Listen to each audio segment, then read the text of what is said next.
The opinions and views expressed in the following program are those of the speakers and the host, and do not necessarily reflect those of Yoakley Scott Corporation and your sports network. Yeah, I've been closer to Jesus before, so can you help me out? Oh, can you help me out? Am I on my own? Am I on my own? Or can you help me out? Am I on my own? Am I on my own? Or can you help me out? Can you help me out? I've been scared to look at my soul.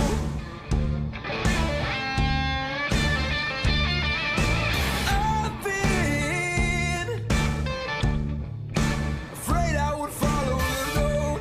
Yeah, afraid of the things I've been told. Welcome into a Thursday edition of Running Points, presented by Greenwood Chevrolet on Mahoning Avenue in Austintown. If you're in the market for a brand new or slightly used automobile, you need to check out the good folks at Greenwood Chevrolet on Mahoning Avenue in Austintown. They've got a great sales department, a great service department, a great finance department. Add it all up, it's a great dealership. So before you make the commitment, and it is a commitment to buy a new or used automobile, it's a hell of a commitment. You need to go over to Greenwood Chevrolet on Mahoning Avenue in Austintown before you do that. And we said it before the broadcast. It's all about the product placement. And we got Product our Yetis. Product placements. Cheers to us. Cheers to the breaking news that I did yesterday for a teeny tiny bit. Yeah. But before we start, I just want to say yesterday, you seemed a little sluggish. And as your friend and co-host, I thought maybe Ron wasn't getting a quality breakfast. Maybe, the most important meal of the day was getting a little bit, lax for Ron Podesta. So I brought you, would you say, a breakfast of champions to start your days off. What'd you get? And I dropped it, so that's perfect product placement. And I'm thinking that that's something Chiefs related. I'm almost guaranteeing that this is going to be Chiefs related here. I brought you. Oh Lord. Would you say the breakfast of champions? So you can start your day right. Nice. Mahomes Magic Just Crunch. because I care about my co-host, and I want him to start the day with the most important meal. Nice. And, See, well, Josh Allen hasn't won a Super Bowl yet, so he doesn't have a cereal. He doesn't have a cereal, and he doesn't cereal. have the magic. Yeah. The Magic Crunch. The magic. Mahomes Magic. So. In all honesty, does that taste any good? I never tried it because it's one of those collector items. I didn't even open it, so it's not even opened. Okay. And it's about a year old, so I'm not going to try it now. Yeah. I don't blame you for not trying it now. So no, that's a very well played, sir. Well played. Just thought Okay. All right, well played. I appreciate the banter. Well played. Back to your regularly scheduled program. Yes. Yesterday, and it was a teeny tiny kind of a news breaking thing because we had an inside source. We had reliable sources. Yeah, we had a very inside source. A friend of mine who is very high up in the Louisiana State University baseball department kind of told me, hey, we're going to be playing you guys this year. And I'm like, what the hell are you talking about? He goes, no, we're going to be playing you guys. So yesterday we kind of said that, but then didn't really elaborate because wasn't supposed to elaborate. Quote, unquote, official yet. Yeah, it wasn't official yet. So now it is because it's on the LSU website. What is going to happen the weekend that we were to play Nicholls State? We're still going to play Nicholls State, but we're also going to play LSU as well. Now, Nicholls State is about an hour away from LSU. Nicholls State is in Thibodaux, and Louisiana State is in Baton Rouge. They're about an hour apart.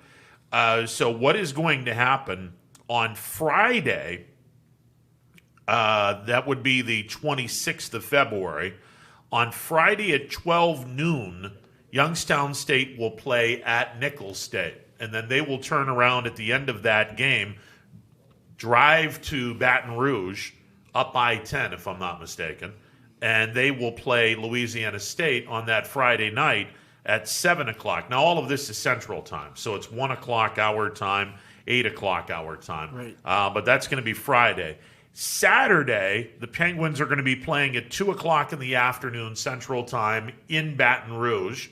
And then on Sunday, the Penguins are playing at Nicholls State in Thibodaux at 12 noon. And then after the game, I'm assuming they'll drive about 35, 40 minutes to New Orleans and jump on a plane and get back to Youngstown. That's a busy weekend. That's not bad. And actually what was a 3-game series has now become a 4-game series. So we can add one more game to the mix, and you now have 51 games on the schedule. And as Dan Bertolini pointed out, there's a open weekend, the weekend before the end of the regular season. So there's a pretty good chance the Penguins are going to be playing 3 more games minimum in that next to the last weekend. So schedule starting to fill out. More importantly, the Penguins get to play a Southeastern Conference opponent. Yeah, and we were excited because we were obviously disappointed that they dropped the Mississippi State here at YSN. So we like to travel with them. So we were kind of disappointed that we were gonna miss out on the trip to Starksville. Yeah, Starkville, Mississippi. Starkville, in the southeastern part of the state. But now we get to put on some Garth Brooks and start calling Baton Rouge.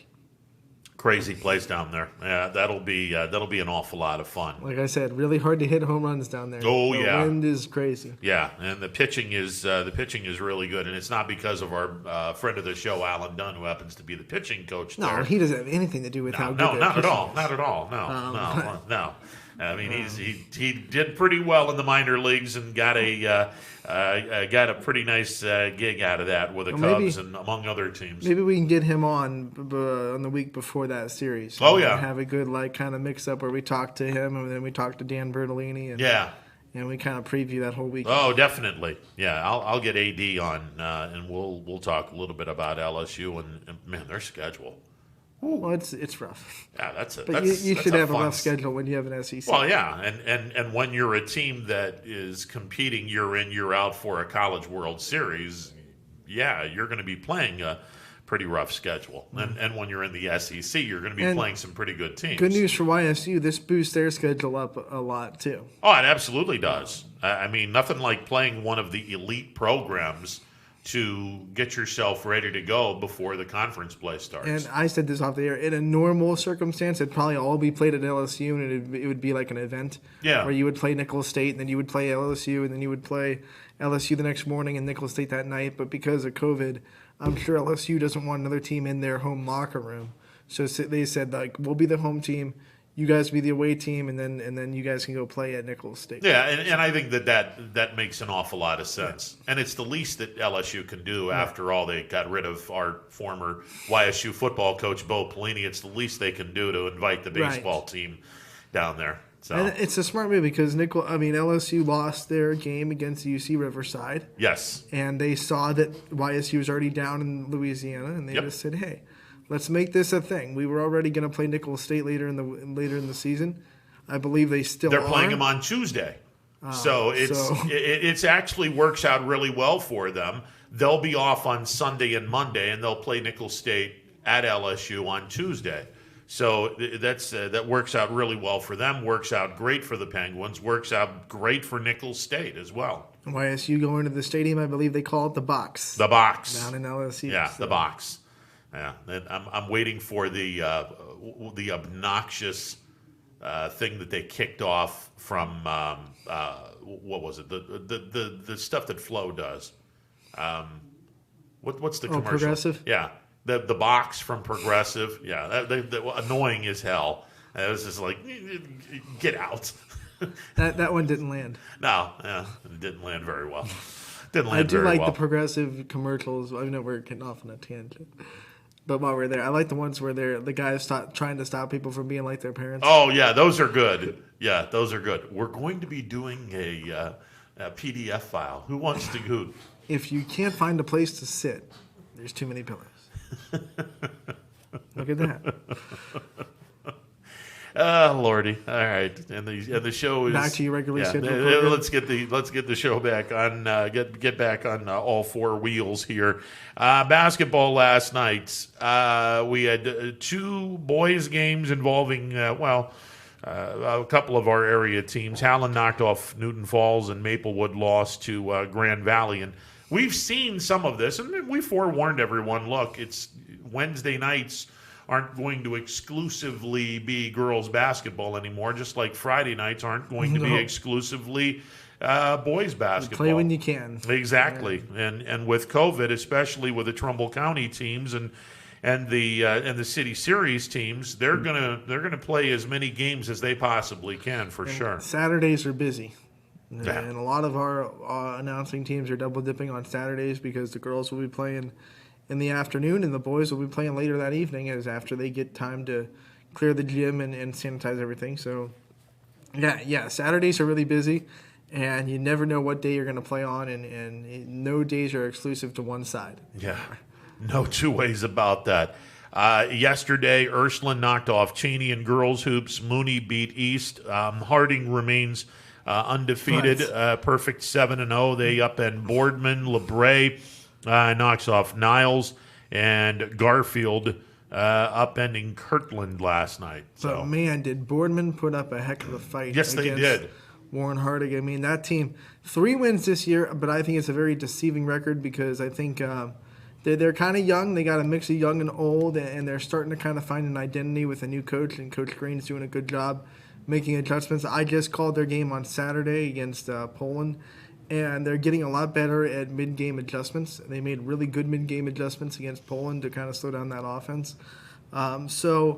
Yeah, I was very encouraged, if you were a Boardman fan, to see them go in and compete against one of the best teams in the area and really take them to the brink. Yeah, and when Harding went up 22-10 at halftime, I think a lot of people were like, "Oh boy, this is going to get ugly real quick." Well, Boardman came out of the locker room, outscored Harding 21-12 in the third quarter. Now all of a sudden, you got a game, 34-31 after 3 quarters.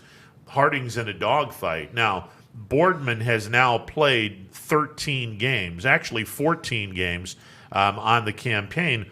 Harding had only played 7 games. Right. This was their 8th game of the season. Now, it's not it's not as big of a discrepancy as if you were playing your first game and Boardman was playing their 7th game.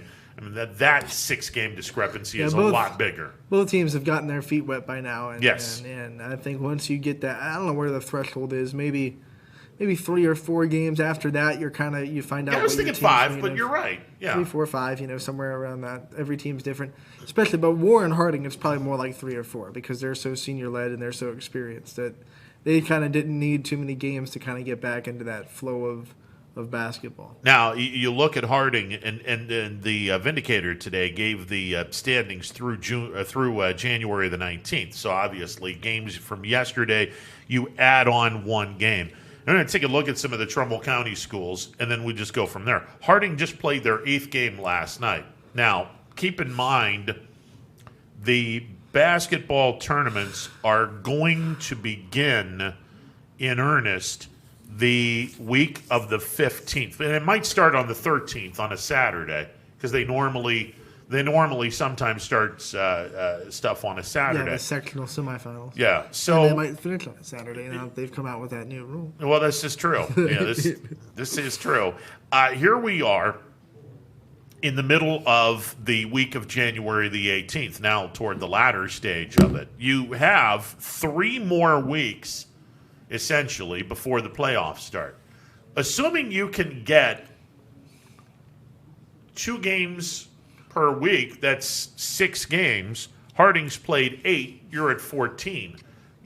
I suppose everyone wants to get minimum 16 games into the fray, and who knows? Harding may have another game yet this week, which would help them out if they go 2 games a week the next 3 weeks.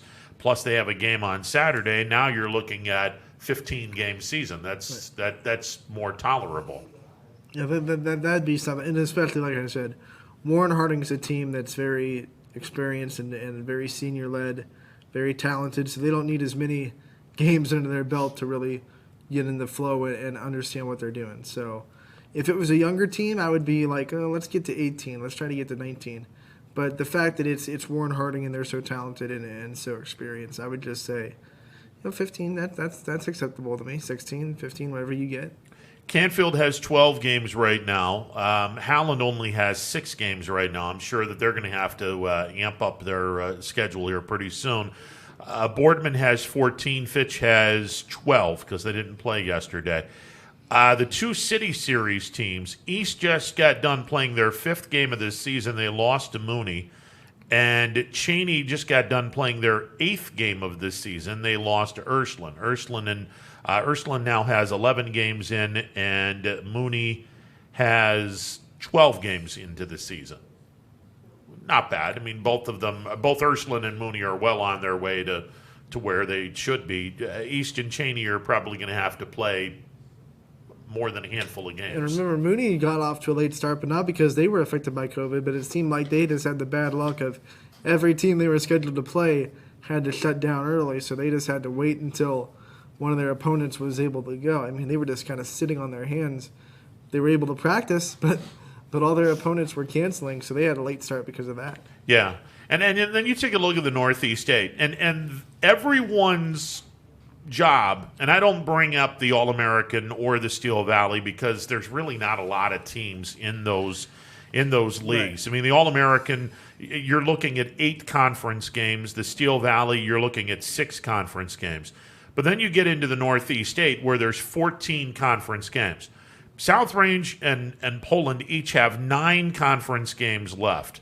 Poland's already played 12 games, so you're going to be looking at a full season from Poland. South Range has played 12 games. Again, you're going to be looking at a full season. Girard has played 6 conference games. They got 8 games left. They've played 7 games this year, 15 games if they don't schedule any more non-conference games. That's not bad at all. Jefferson has played 8 conference games. You got 6 conference games left. They've played 11 games so far in the year, 17 if they don't schedule any more non-conference games. You're in pretty good shape. Struthers is going to be full boat. Lakeview has 6 games overall, but they have 5 league games. They get 9 league games left. That'll be at least 15 games played for Lakeview. Hubbard has played, Hubbard has had to have played, 7 regular season games, 5 conference games. All right, so that's 9 more conference games. And 7 is 16 if they don't have any more. And then Niles has played all Northeast 8 conference opponents. Yeah, and South Range and Poland are still waiting to play each other. Yeah, and that's what the big matchup is in that conference. I mean, they still have to play each other twice. Yeah. So Poland's on a 33-game winning streak inside the NE8. They haven't lost in the NE8 since its conception. So that's the big story in that conference. If one of the goals of South Range's team coming into this season was to win a league championship just because of that point, because they haven't been able to get the Poland monkey off their back. So it's going to be fun when eventually we see those 2 teams get on the floor, because I don't care what the rosters look like after the injuries. That's going to be one that it's going to be knockdown, drag out. Both teams want to win so bad, and both teams have such high respect for the other one. So I'm excited for whenever we actually get to see that matchup fold out. Yeah, and then you have the Mahoning Valley Athletic Conference Gray tier, where everyone except for Crestview and Columbiana are in Trumbull County. Crestview's in good shape. They've got 13 games played this year, 5 games in the conference. There's 12 games, 12 conference games, so they got 7 conference games left. You've got 13 games in the bank. 20 games, and they're looking like they're going to play an entire 22-game season, knock on wood. So they look to be in pretty good shape. Camel has played 12 games to this point, and they have 8 conference games left. So that's pretty much a full boat. And then you have LeBray's already played 10 games. They're busy. The girls' team has been extremely busy, and they have, what do they have? Half of their season left in the conference. So that's 16 games for LeBray. And LeBray did get a couple of games in before Trumbull County shut down. Yes. So they haven't played all those 10 games since January 4th. Don't worry, they're not working that hard, because that'd be crazy. That'd be 10 games in 14 days. Yeah, so, that would be absurd. So they did get a couple games in before Trumbull County shut down. Newton Falls has 6 games in, and they still have 8 conference games to be played. So, they're going to probably have some non-conference games. Liberty has played 5 conference games. They've got 7 left. They've played 7 games total. So I'm sure that they'll probably be in the vicinity of 16, 17 games. And that's where you want to be. Right. About 16, 17 games. And then Champion's going to have some work to be done. And they had COVID for a little bit after January. Right. They only have 3 games, so they might just be playing their conference schedule, and then that's it. That's 12 games. They are at Poland on Saturday, so I Okay. have that game. So they're trying to get games, but they just have to get as many as possible before that. That's all you can do, is just get as many as possible. And then, like we said, Brookfield has played 8 games on the campaign, and they still have 7 conference games left, so they're in pretty decent shape. The Scarlet tier, the schools that are basically behind right now, McDonald, Waterloo, and Mineral Ridge. Ridge has played 7 games this year. Waterloo's played 6. McDonald has played 8. There is 14 conference games. McDonald has 9 conference games left. They should be in pretty good shape. By the way, speaking of Waterloo, did you see what they did on Monday night in the first quarter they had? No. They hit 9 threes on Monday night against Springfield in the first quarter. Yikes. Scored 35 points. Wow. He shot the lights out in Springfield. It was very fun to watch. Oof. Yeah, you get a 35-point quarter. I don't care. I don't care who you are. That's that's some solid playing right there. That is wow. That's They have that's a tough solid. stretch with McDonald tonight and then Newton Falls on Saturday. So we'll see what Waterloo's made out of. Well, and then you get another non-conference game with Waterloo. So they've got 9 conference games left. You figure there's another non-conference game with Newton Falls, so that's 10 games, and they've already played 6. So again, if they fall into the 16-game range, they should be in pretty decent shape. You look at the Northeastern Athletic Conference, Bristol's only played 3 games. Maplewood's played 8. Pie Valley's played 9. A lot of teams that just, they haven't been able to get their games in. 9 games right now, especially if you were shut down for any amount of time. 9 games is pretty solid. Yeah. So. And the West Branch has 17 games in. I mean, they're right now they're without question the league leader here. West Branch has been really busy, but that means might be sitting around for a little bit. At the they might end their season in the beginning of February and be sitting around for a little bit. Yeah. Now let me ask you, put your coach's hat on for a second.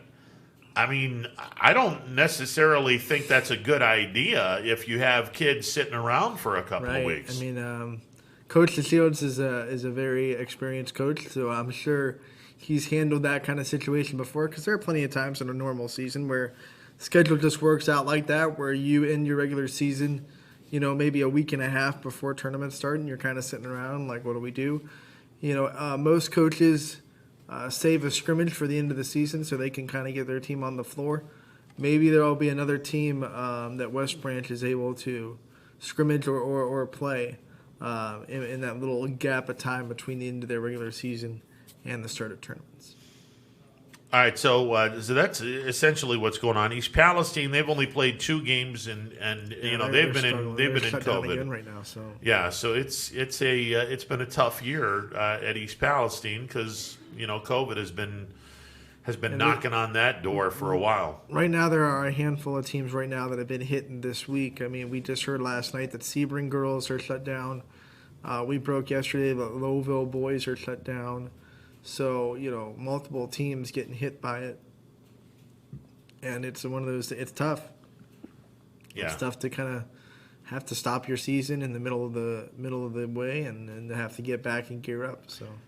And then we get the information from the OHSAA regarding the fact that, and I kind of like the idea of, as soon as your team has been eliminated from the playoffs, you can go and play the rest of your regular season up until March the 20th.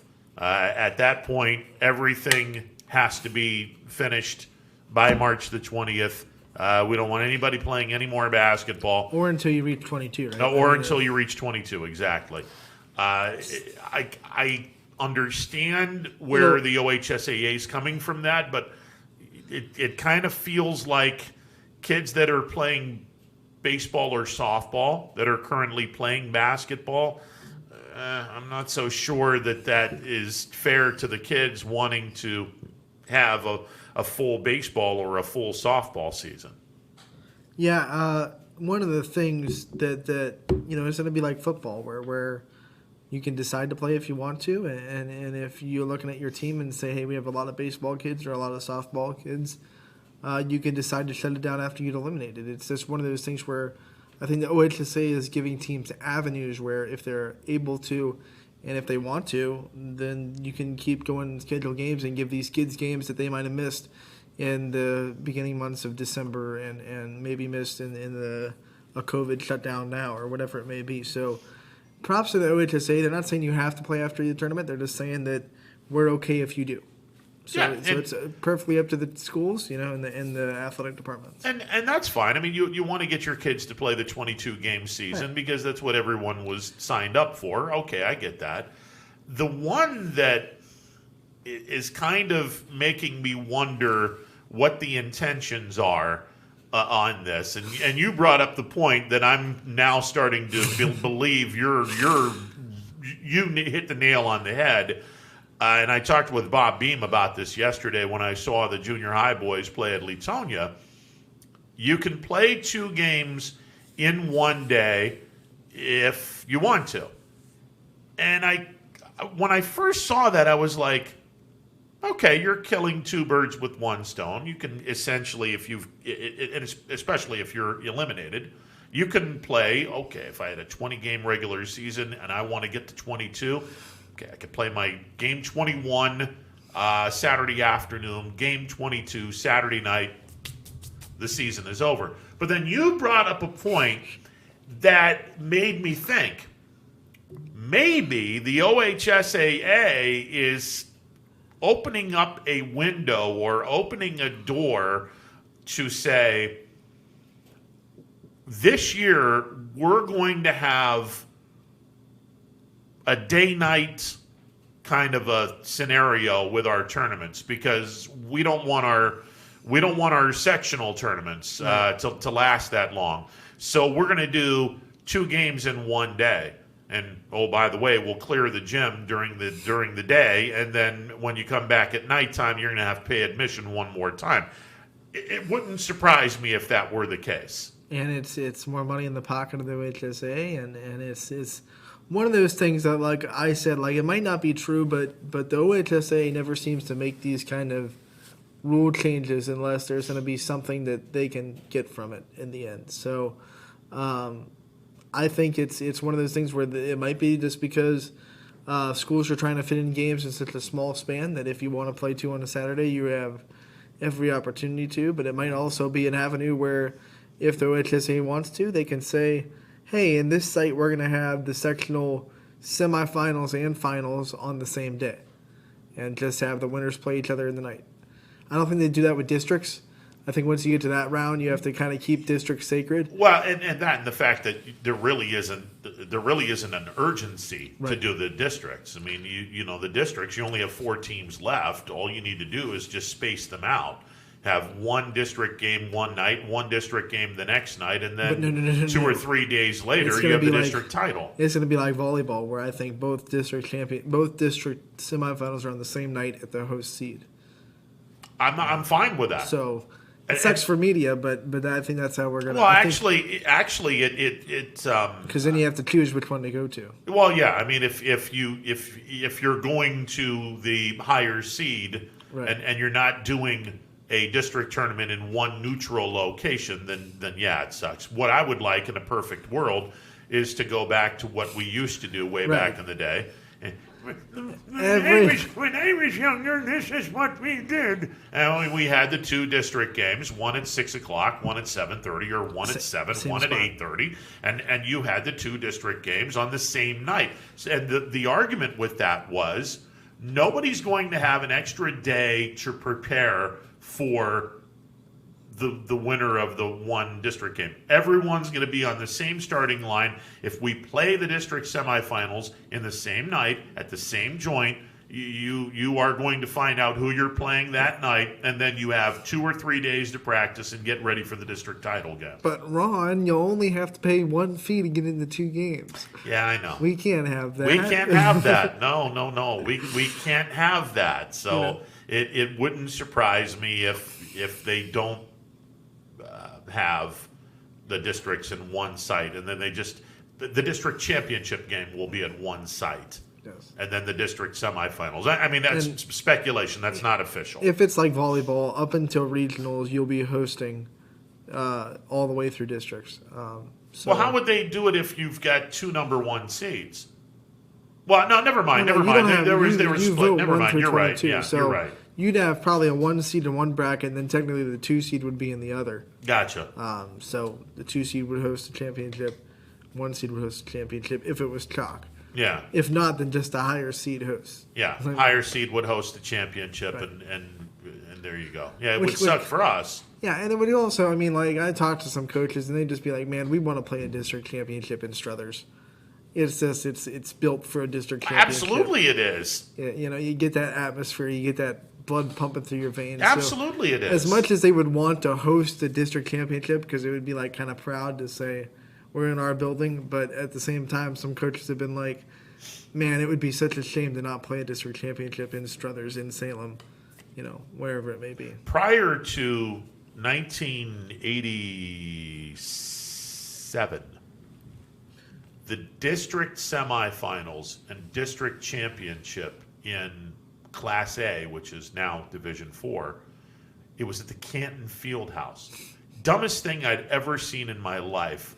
The only time Leetonia at that point had ever gone to a district semifinal, 1986 was the first time we ever went to a district semifinal, the 85-86 team. And they had to go to the Canton Fieldhouse to play Columbiana. It's the dumbest thing I ever heard of. Yeah, but I said, wait a second. Why the hell are we playing these games? And I got to shuck myself all the way to Canton to watch this game where we could play the game at the Fieldhouse, and that's it. Yeah. No, they put the kibosh on that real quick. And now Canton Central Catholic is thinking, why do we have to drive all the way to Salem? Yeah. Yeah. Well, yeah, that's it. So it's someone's going to be driving. Yeah, somebody's going to be driving somewhere. So they put the kibosh on that, and now ever since, I think, 86, 87, they started playing games back at the Fieldhouse, district semifinals and district championship games. And if you're a small school, first of all, if you're a small school, you go into the Fieldhouse, you're in awe. Even if you've never played in that gym, in that arena, you're in absolute awe of this place. It's phenomenal for anyone that's never been there. It's like, it's very old school, too. You're looking at it and you're like, man, I'm in some basketball history. Yeah. And it's an optical illusion for a shooter because you're used to having a really tight, condensed gymnasium. There ain't nothing tight and condensed about the Fieldhouse. It's an optical illusion. Unless you play at Mooney or Ursuline or, let's see, who are some other gyms? Boardman. Boardman. Struthers has the really big, depth perception. Fitch. Poland, Fitch. Yeah. But yeah, the small schools don't. But none of the small schools do. None of the small schools, they're all packed tight, neat and tight. It's an optical illusion when you go to that place. But it's a fun place to play a basketball game, that's for sure. That's why I don't know, if you get a chance to play a regular season game there, do it. Because it'll prepare your team to be there and shoot there, and the depth perception's not going to throw them off. Exactly. And even if even if this year Struthers being a really, really good team, and you're a D4 program and you believe you're going to be a district semifinalist, in a normal year, you'd want to schedule Struthers because you want to get a leg up on everyone else in how to play at this iconic field house. It's a phenomenal place. Yeah, a lot of teams try to at least scrimmage Struthers at some point so they can get their team on that floor. Yeah, no question. And then same thing with Division III. If you're, if you're Salem has the same thing. United, or if you're, one of the Springfield, you want to play your district semifinal and district championship game at Salem. Even though Salem has been kind of a bad area for our local teams the last 7 or 8 years. Yeah, it's not a bad. We love Salem. Oh, we love Salem, but it's been a nightmare of horrors for the basketball team. Exactly, it's been a nightmare for the local basketball teams to try to win a district championship in that place. That's because we're having Canton Central Catholic drive down to Salem. Yeah, no doubt. Yeah, that's a quality program right there. They're tough. It's because teams like that, they play a tough schedule, and they play schedules that go way above Division III. Yeah, and that's how you do it. That's how you essentially make long tournament runs. You play a real nice regular season schedule that gets you prepared, and that's off to those programs that do it. That's why I think that Poland game for Springfield is going to pay dividends for them, because that's up a division. Poland's a solid Division II team, and they're going to do some things that you probably won't see in Division III districts. So kudos to them to show up without 2 starters, by the way, and pick up that win. And I think that's going to pay dividends for them as they go forward. That's a solid win for Springfield on Tuesday night. Yeah, 5 OTs. Essentially, what did we say, 2.5 extra quarters of basketball. Right. Thanks to the 5 overtimes. But yeah, that's a solid win for Springfield. No two ways about it. Last night, Leetonia boys went down to Wellsville. They lost to the Tigers 43-34. Apparently, Leetonia didn't take the ball to the basket very much. They only got 1 free throw all night long. Wellsville, 9 of 13 from the free throw line. Leetonia, 0 of 1 from the foul line. And when you're not driving, what's that defense going to do to your shooters? They're going to just clamp to them because they know there's no threat for you to take it to the hoop. Yep. And that's going to give your shooters not a lot of room to shoot. Yeah, so. and hence the 34 points. Although Bears had a lead at the end of the third quarter. No, actually, it was tied at the end of the third quarter at 29. And then Wellsville outscored Leetonia in the fourth quarter 14-5 en route to the 43-34 victory. Wellsville goes to 4-2, 2-1 in the EOAC. I want to say Leetonia's record is a little better than 3-7. I want to say they're 4-6. I'd have to do some quick arithmetic, but I'm pretty sure they're 4. As a matter of fact, I know they're 4-6 because they had a 3-game winning streak and they won the first game of the year against Sebring. So they're 4-6 this year, not 3-7. Yeah, and it's tough to have one night where you go and your offense looks the best it's looked all year, and then go and only score 34 points against Wellsville. I mean, yeah, you got to live and learn. You got to try to be consistent. I know it's tough to play 2 games in 2 days, but at the same time, if you're Leetonia, you just got to keep having that winning attitude that won you the game on Tuesday. Yep. Wellsville will host Columbia on a Friday night. Leetonia hosts East Palestine on Friday night, so that'll be fun. Those are the EOAC games, at least 2 of the EOAC games coming up this weekend. So that'll be all kinds of fun.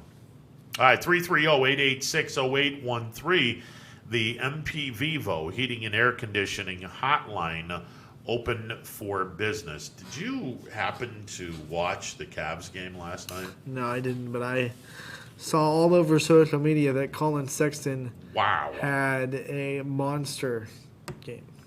Wow. I thought the Cavaliers looked like they were going to – they had been winning the entire game, and then Brooklyn caught them and went ahead in the fourth quarter, and I thought, all right, game over. Sexton hit a 3 to tie the ball game, and then they were down in overtime. Sexton willed this team to a double overtime. And then in double overtime, he went off in double overtime. He was hitting shots. You know when you're on and you're feeling it, and he's well behind the 3-point, and everything was dropping. And then everything started dropping for Larry Nance Jr. And then everything started dropping for the new kid they picked up, Prince, the new kid they picked up from Brooklyn. I'd never seen anything like it. These guys could not miss from 3-point range in the second OT. It was crazy. That's it. He had the kind of range where you can't guard it, because if you come up that far, you're hosed as a defense. So you got to let him shoot from that far away, and he was just drilling it. Yeah, he had 15 points in the second overtime. Sexton did. I looked at this and I was like, you got to be kidding me. There's hot, and then there's, holy smokes, is this guy just can't miss. There's hot, and then there's the white hot intensity of 1,000 suns. And then there's Colin Sexton. Yeah, pretty much. And then Taurean Prince was, he started hitting threes. And we're like, oh, okay, yeah, it's meant to be.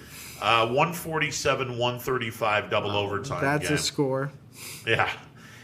And Kyrie Irving played, which he normally doesn't when they're in Cleveland for whatever reason. Well, the Cavaliers decided, all right, since Irving's playing, long overdue, because it's been a while since they traded him, they finally put a montage together, a video tribute of Irving in a Cavaliers uniform. And Irving was pretty cool about it. He was doing this and waving to the crowd and whatnot. And it was, all right.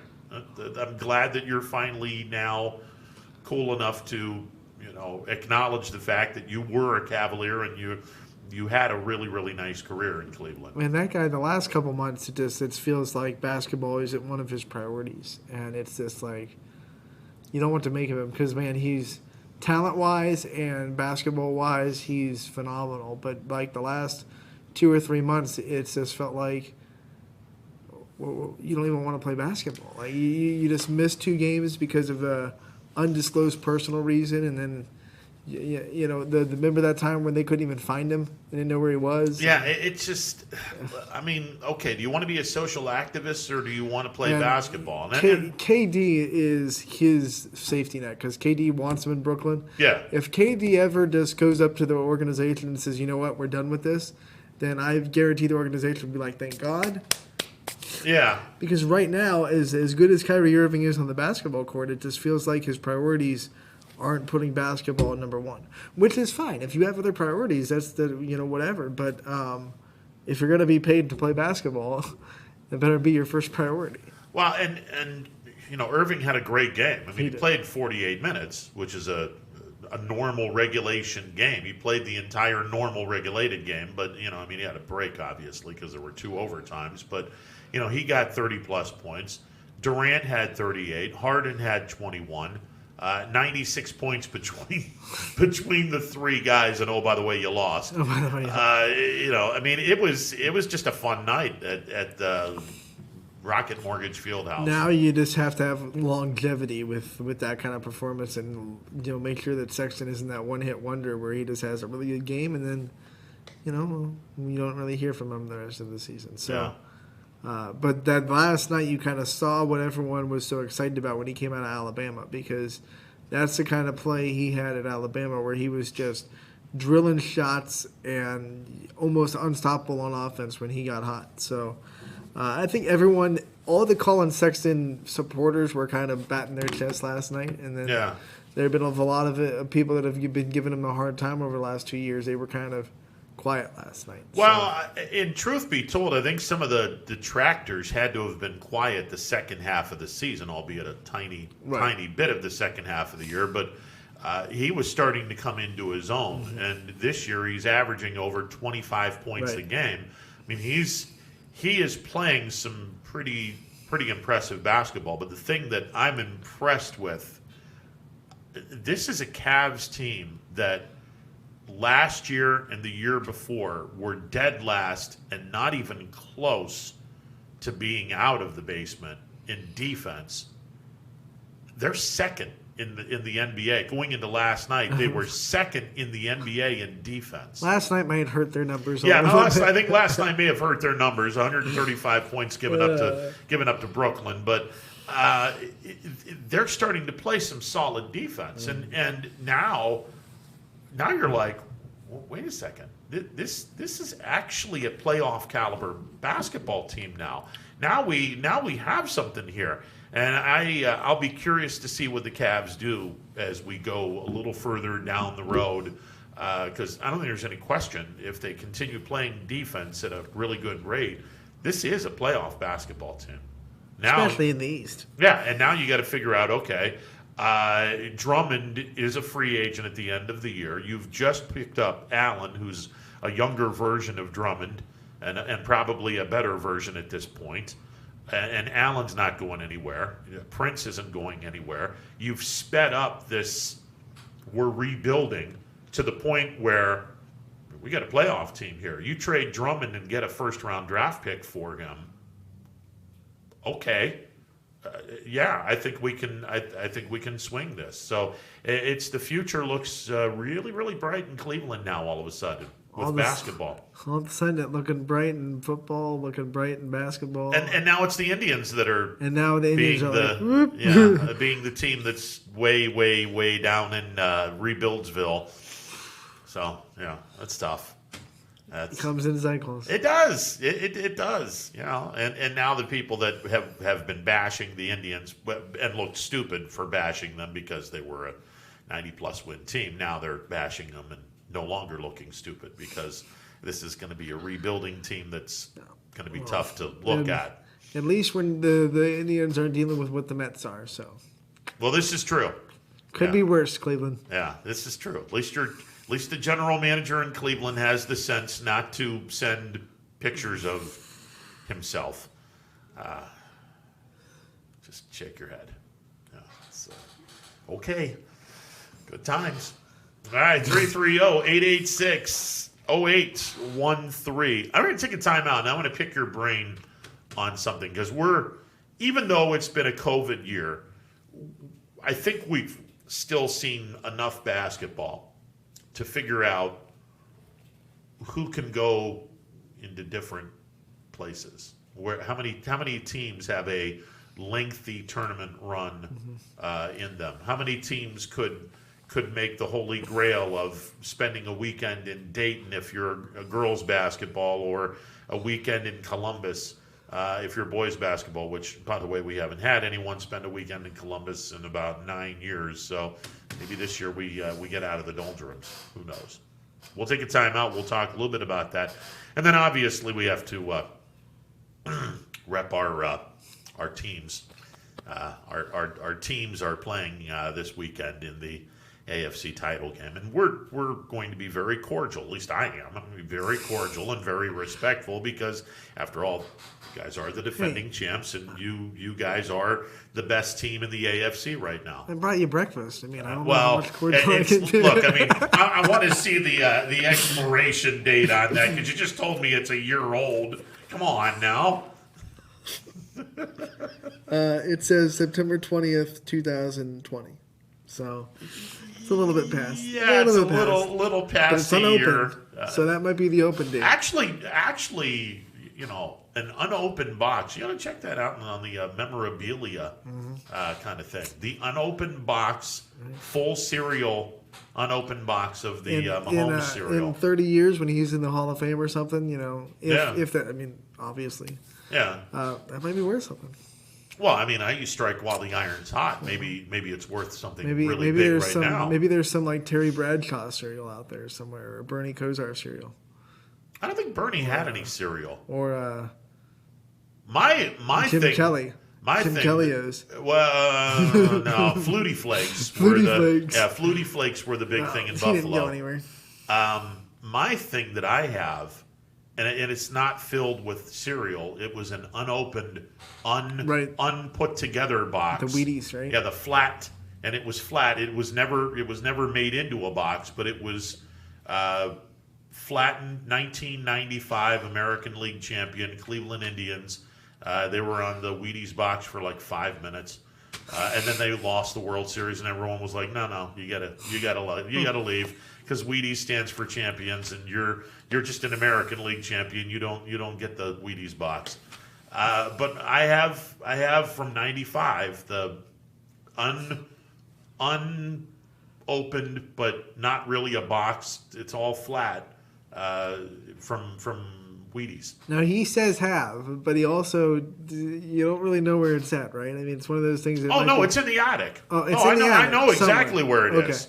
I know exactly where it is. All these memorabilia here, some of them that you've shared, and you're just like, well, yeah, I had it, but either got ruined or yeah, no, I have that. You have it. Now, here's an interesting thing. We put the Christmas tree back up in the attic. So we get the Christmas tree, put it back up in the attic, and while up there, I remember distinctly many years ago buying an unopened wax box. Remember the wax box of Topps cards? Not the packs, but the big thing that came with all those packs. 36 packs in all, and it all came in a wax box. I distinctly remember purchasing an entire waxed box of Topps baseball cards, either Topps baseball or Topps football. But I knew I had it up in the attic. Root around, there it is. 1989 unopened 36 packages in a wax box of Topps baseball cards from 32 years ago this year.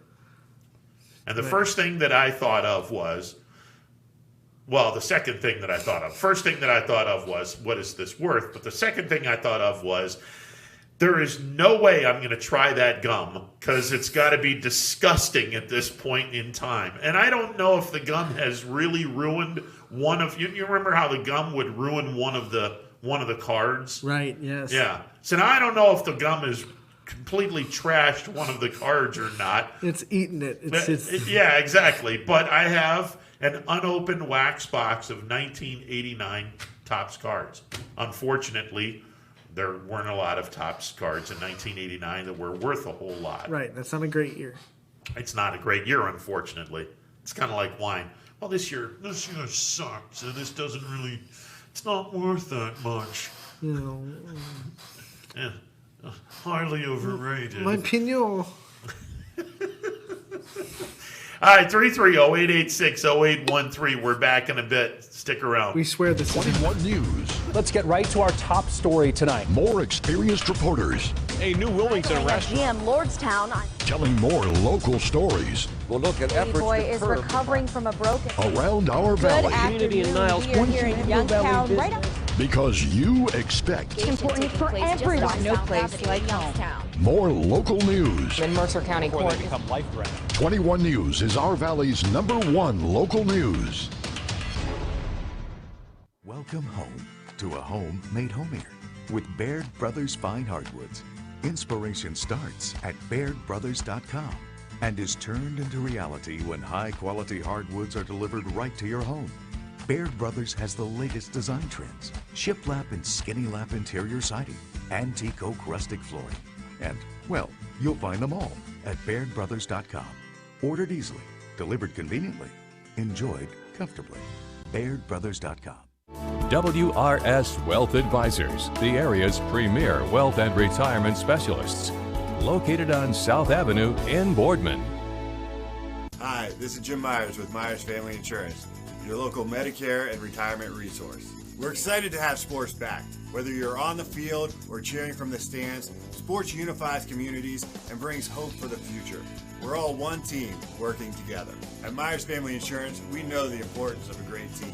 Our team continues to grow to help you with your Medicare and retirement needs. The annual election period is October 15th through December 7th. Now's the time to make sure your plan continues to meet your needs for the upcoming year. Call today. Hi, I'm Colin Chupa. And I'm Kelsey Clem from K-Squared Marketing. Our boutique marketing firm specializes in media planning and buying, public relations, event marketing strategies, and strategic sponsorships. We can integrate our services with your existing game plan, or we can be your entire marketing team.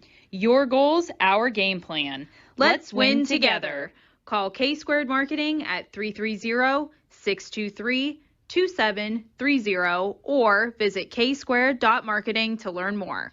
Baird Brothers remains your source for fine hardwood products. For the time being, we're open for customer pickup only on weekdays, 9 a.m. to 4 p.m., and Saturday from 9 a.m. till noon. Place your order online at BairdBrothers.com. Baird Brothers, for the place you love. Quality, customer service, and integrity. Those are the 4 words that have driven our success since 1957 at Joe Dickey Electric. Joe Dickey Electric is one Mahoning Valley landmark business that stays current with the requirements of our customers. Family owned and managed, we are an electrical contractor and energy solutions provider. Every member of our team adds to his or her skill set through ongoing training. Residential, commercial, industrial, automotive, and more. We keep ahead of the needs of our customers with a fleet of more than 50 vehicles and 24/7 emergency service, so you're never left in the dark. The 4M Company, being an architect and construction manager for over 40 years, has had the opportunity to use many different electrical businesses for our projects. The depth, quality, and knowledge and attention to detail displayed by Dickey Electric makes them stand out above all the rest. For state-of-the-art expertise and a timeless commitment to our customers, contact Joe Dickey Electric. We are everything electrical. I went to Greenwood Chevrolet because I was really interested in looking at the tracks. Because I wanted my dream truck. Because I've been going there for 20 years. I think whenever we go there, whatever car we're looking for, they have tremendous inventory. If you're looking for people who care about you, Greenwood is the place to go. You know, it's like family there. The girls know me in service. It's Miss Kim in the Tahoe. I'm really happy that I went to Greenwood Chevrolet. Because they really went the extra mile for me. Now we're going the extra mile for you, only at Greenwood Chevrolet. Local teams are heating up the hardwoods, and you can keep up with all the action on and off the court with Five Guys Hoop News all season long on 21 Sports. Welcome back to a Thursday edition of Running Point presented by Greenwood Chevrolet on Mahoning Avenue in Austintown. Ron Potesta with you alongside Anthony Hardwig. Before we get back into high school basketball, a couple things pertaining to the Steelers. The Steelers have reached out to former Browns coach Hugh Jackson about their offensive coordinator position. And today, Dwayne Haskins, formerly of the Washington football team, has made his way into Pittsburgh, and he is visiting with the Steelers today, possibly looking at a landing spot. And if I'm the Steelers, I'm probably looking at him and going, well, let's see, have you grown up? Because if you haven't grown up, there's the door. Don't let it hit you on the backside on the way out of Dodge. The Steelers are fresh off of locker room problems with immaturity, so they don't want to go back there anytime soon. So unless Dwayne Haskins has made dramatic changes in the last 2 months maybe. I mean, it was 2 months ago he made that terrible mistake. So no, I wouldn't touch him with a 10-foot. No, neither would I. Well, first of all, he's not that good of a quarterback. No, he's not worth it. And he's, secondly, he's immature, and thirdly, I can't trust him. There's no way I want any part of him on this team. You nailed it, Anthony. This is a team that already has issues. Well, it had issues. I think the issues are mostly gone as far as immaturity and distractions in the locker room. But they had to kind of work to get all that out of its system a couple of years ago. So they finally got all that out. I don't think the Steelers want to take any chances on. I still think they have some. His name's Juju Smith-Schuster with his TikTok dancing. I don't think what he does anything to divide the team. Yeah. Le'Veon Bell did, and Antonio Brown surely did stuff that really divided that locker room. Juju Smith-Schuster, he does stuff that rubs other people the wrong way, but I don't think he does anything that per se would be a cancer to that locker room in particular, because Ben came out and said, I want Juju back. So, I mean, him and Ben are cool, unlike the relationship between AB and Ben, which, of course, went sour towards the end of that whole situation. So, you can not like Juju Smith-Schuster and the antics that he does, but it doesn't seem like, to this point, he's doing anything detrimental to that locker room. Yeah, you just have to mind your P's and Q's and don't do anything stupid. Right. He gets that Terrell Owens rep where, like, he has his antics, but you can never say that Terrell Owens, despite his antics, he never really tore apart a locker room, per se. No. I mean, he had his problems with quarterbacks. And he never got in trouble outside the locker room. That's true. So yeah, that is true. It's some guys are just going to be anticky. Yeah. If that's not really a word, but I'm going to use it anyway because it's a Thursday. But if they're not getting in trouble outside the locker room and they're not doing anything to divide people inside the locker room, then you just kind of live with it. Yeah. You brought up something that I wanted to throw your way. Somebody gave me a word on Twitter a couple of days ago. Said that we need to normalize the use of the word spadoinkle. And I thought, what? Spadoinkle. Now I have to know the definition of spadoinkle. It means great or denoting surprise. Shapoinkle. What the hell's the word again? Hang on a second. Hang on a second. We got to get this word again. Shapoinkle is a perfect. Spadoinkle. Spadoinkle is a perfect. If a kid hits a 3-point shot, spadoinkle. Spadoinkle. I think it's a perfect word to use when someone hits a 3. Spadoinkle. Step back up. Spadoinkle. I want to use spadoinkle at some point in time because I think it's a fantastic word. Now that I know the definition of spadoinkle, especially if someone that you don't think is going to hit a 3, the very definition of this word is to be surprised. Huh? Spadoinkle? Spadoinkle? I'm going to listen to your broadcast, and I hope that you use that in the near future. Oh, God. Do you have a game on Friday? I'm going to look. Pick one up. Yeah, I got a game Saturday morning. All right. The Crestview girls against JFK. Okay. I got a game on Saturday morning at 11 o'clock. You'll be saying... Because I got YSU Friday afternoon. Right. Saturday morning, and then I can go 11 o'clock.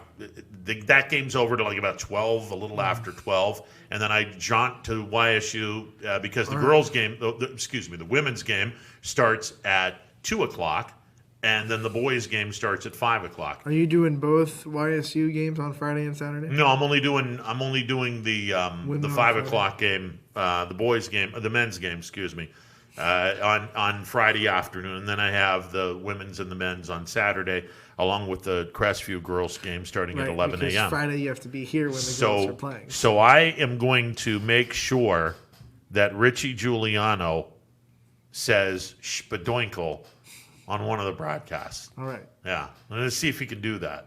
Yeah. Richie's a pro. He might be able to. Oh, absolutely. For 3, spadoinkle. Spadoinkle. Yeah, there you go. I love it. It works. It's beautiful off the spadoinkle 3. There you go. All right, now that we're.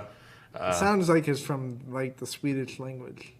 Yeah, sounds like something spadoinkle. Sounds like the Swedish chef from the Muppets would have done. Spadoinkle. Off the tracks again. Yeah, no. Well, what else is new? All right. Before the break, we started talking a little bit about now that we're getting toward the tail end or down the stretch, if you will, of basketball season. Who are some of the teams that you're looking at that you believe are going to be really good as far as teams that could make a serious run in the tournament? Let's go girls first. One of the things that I think is going to be really beneficial to that question is the fact that it's super districts. So you're going to have a lot more opportunities for local teams to get out of a district. I think so, yeah. So I think there are more teams that you can look at than normal years. You got to look at Division 4. You got McDonald. You got Western Reserve. I think there are teams down there that can sneak in. I think. Let's see. I'm trying to correlate between what divisions everyone's in. Jackson Milton is a 4. Leetonia's a 4. We talked about them yesterday, and now I'm drawing a blank. Valley Christian is a 4. Maybe it was Valley Christian. Yeah. Valley's only played 5 games to this point. They're 4-1. But the thing is, McDonald and Western Reserve are probably going to be in separate brackets. Pretty good chance. Good chance. So you're going to have to either beat McDonald or beat Western Reserve. But that's a good thing, too, because usually only one of those teams is getting out of a district. True. Because they'd have to play each other at the end. So. Yeah, and there's a pretty good chance we could be seeing 2 local teams winning district championships. Exactly. I mean, in Division III, you got South Range obviously in there, but then, you have a bunch of other Division III talents that might have a chance to either avoid South Range or upset South Range, depending on what bracket they get into. I mean, you got Crestview in Division III, you got Ursuline in Division III, which I think is going to be very competitive. Ursuline's a tough team. Yes, they are. Yeah, they won their 7th game last night. So they're tough, and Crestview girls, they're 8-5 this year. They're going to be a lot of fun to watch. United is a young team that if they have to get healthy a little bit, but they play really solid defense and they're tough to get around. They just had that big winning streak end, but they went on a 9-game winning streak. Mm-hmm. So they were starting to figure things out, and they are Division III. Yep. Brookfield is Division III. Brookfield might be Division IV in girls basketball That'll be this interesting year. Because Brookfield's a young team, and if they're down in Division IV, they can really make some noise in that bracket because they have a couple of playmakers, a couple of young playmakers. Yeah. Yeah, that was a great game on Thursday when Crestview played them. Where's Heartland? I mean, Heartland's D4. That's the game we were talking about on Wednesday because of the game that they had against on Southern. Tuesday. Southern's a team that's got to be watched out for because they have Ashley Schroeds who can just wreck a game. Yeah. Let's get to the phone lines here real quick. Thanks for waiting. You're on the MP Vivo Heating and Air Conditioning Hotline. What's going on? Ron Potesta, it's your buddy Richie down at YSU. Richie! Hey, what's up, brother? Hey, so, I just tuned in and, I heard some interesting word choice come out of your mouth. What exactly am I supposed to be saying here on Friday? So I get a text a couple of days ago from someone that said, we need to normalize the use of the word spadoinkle. And I had no idea what the word meant. So I said, definition, please. This word might be inserted in a sports broadcast. And the definition is it means great or denoting surprise. Originally used by Trey Parker and Matt Stone in their movie Cannibal the Musical. So I'm thinking to myself, spadoinkle, when someone shoots a 3, that is an outstanding word to use when someone hits a 3.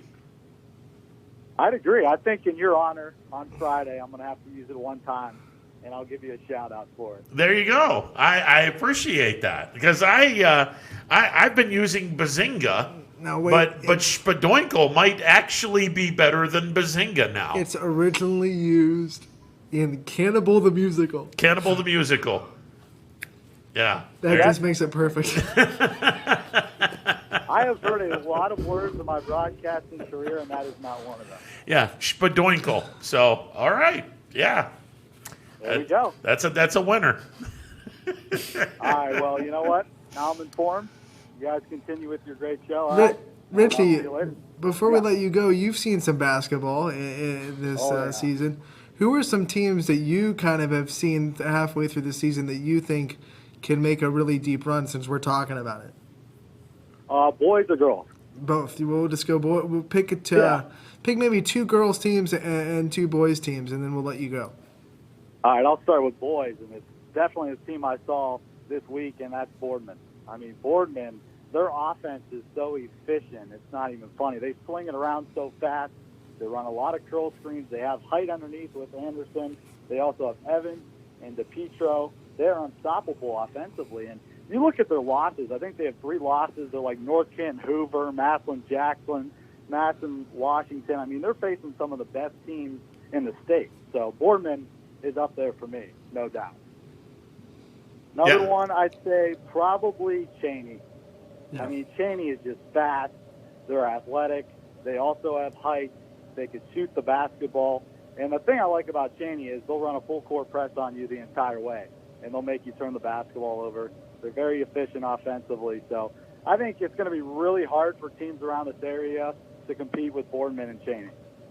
I'm with you on that one. And with the advent now of the two tournaments developing into one big tournament, and the fact that we believe the second tournament to join the Boardman district is going to be from the north and not from the west, there is a really good chance Cheney and Struthers come out of those two districts moving on to the regionals, because these two teams are unbelievable. I mean, yeah, you could even throw Struthers in there. I mean, there's so many good teams that you could throw in there. I think Struthers and Cheney, that's going to be your district championship game. And if it was a normal circumstance with fans, wherever they would have that event would be sold out. No doubt. You're not kidding. Yeah, and then some. I think there'd be a lot of people interested in wanting to do that game for sure. What about the girls' side, Rich? Girls' side, I'm probably going to have to go with South Range. And, you know, what's really unfortunate is obviously everybody's heard the Lombardi injury, which is really bad. And, you know, South Range is all around. I think they'll be fine even without her. They're a very fundamental team. They do a lot of good things right. And I'm a big fan of South Range. I got to see them a couple of times this year, and they've impressed me a lot. Another team I'd say is Poland. I got to do Poland a couple of times. They faced Canfield.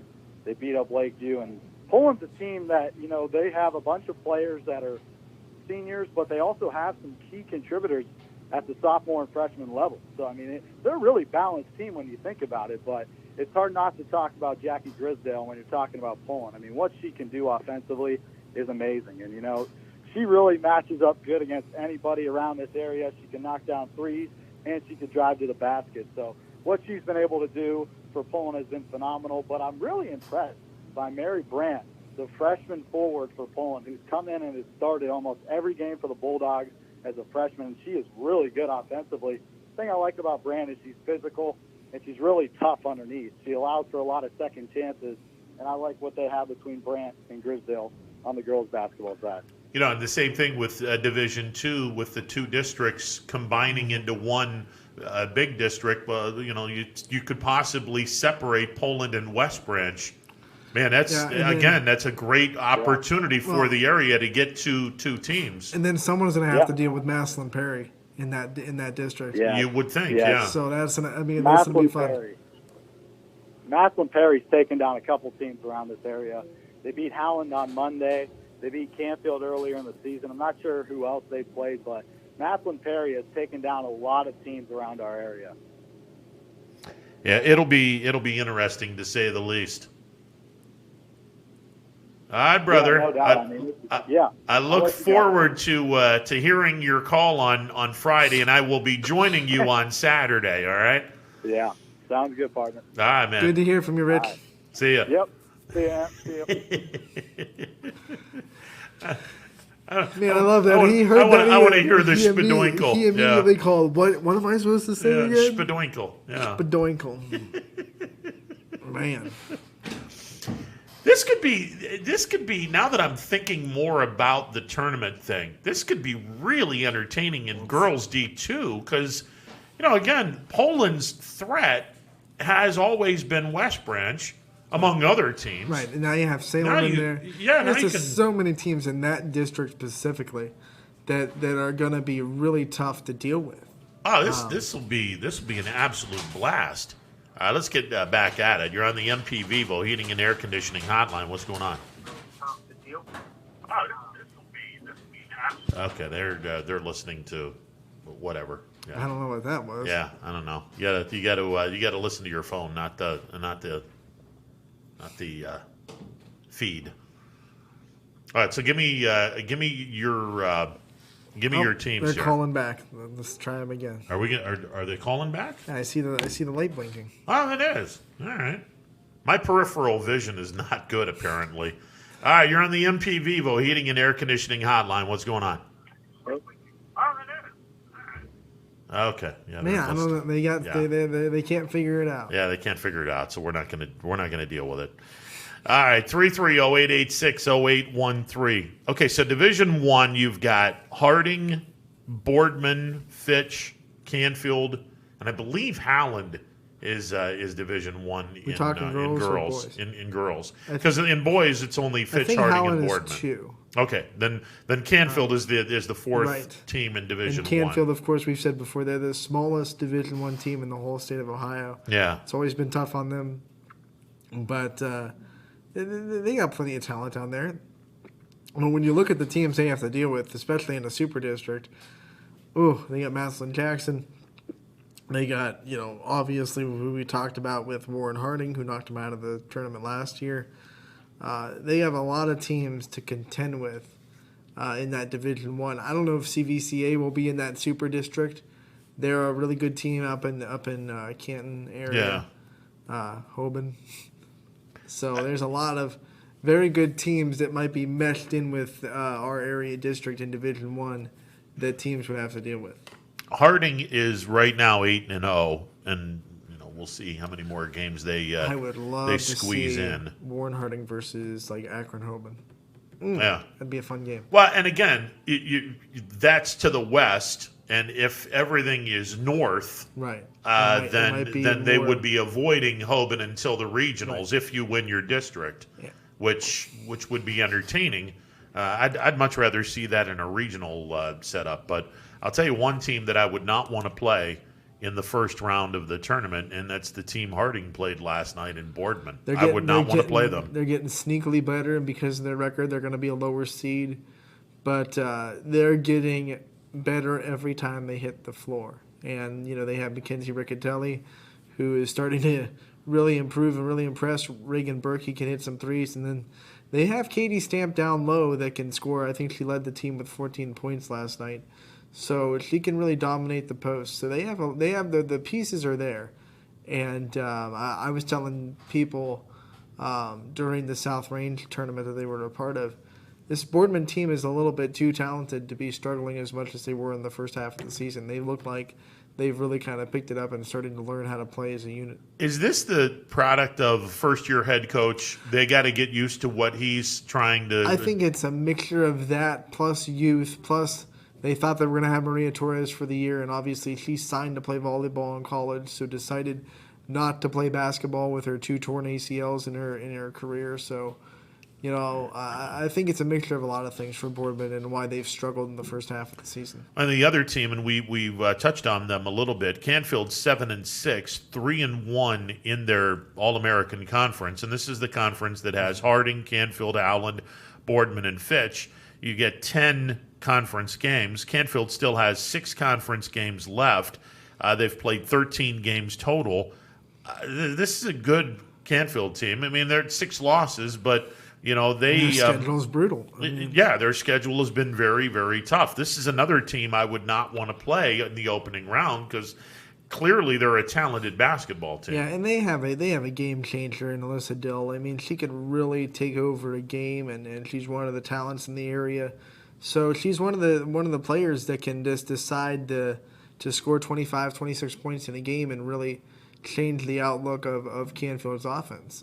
So Canfield's a team to watch out for. They could definitely make some noise in the tournament, but like I said, it's just that tournament is so tough with all the teams in it. It's going to be interesting to see who kind of comes out of it in this weird season where a lot of teams haven't played a lot of games. And then you get Division II, and listen, we Cardinal talked about Mooney. It with Richie, it's fun. Cardinal Mooney is a team that on a given night they can do just about anything they want to. But the 2 really tough teams in D2 right now, Poland, West Branch. But I want to throw Salem in there. You have to because they've already beaten West Branch. Thank you. Yeah, Salem is an 8-2 team that they play really solid defense, and as long as they get the physicality out of their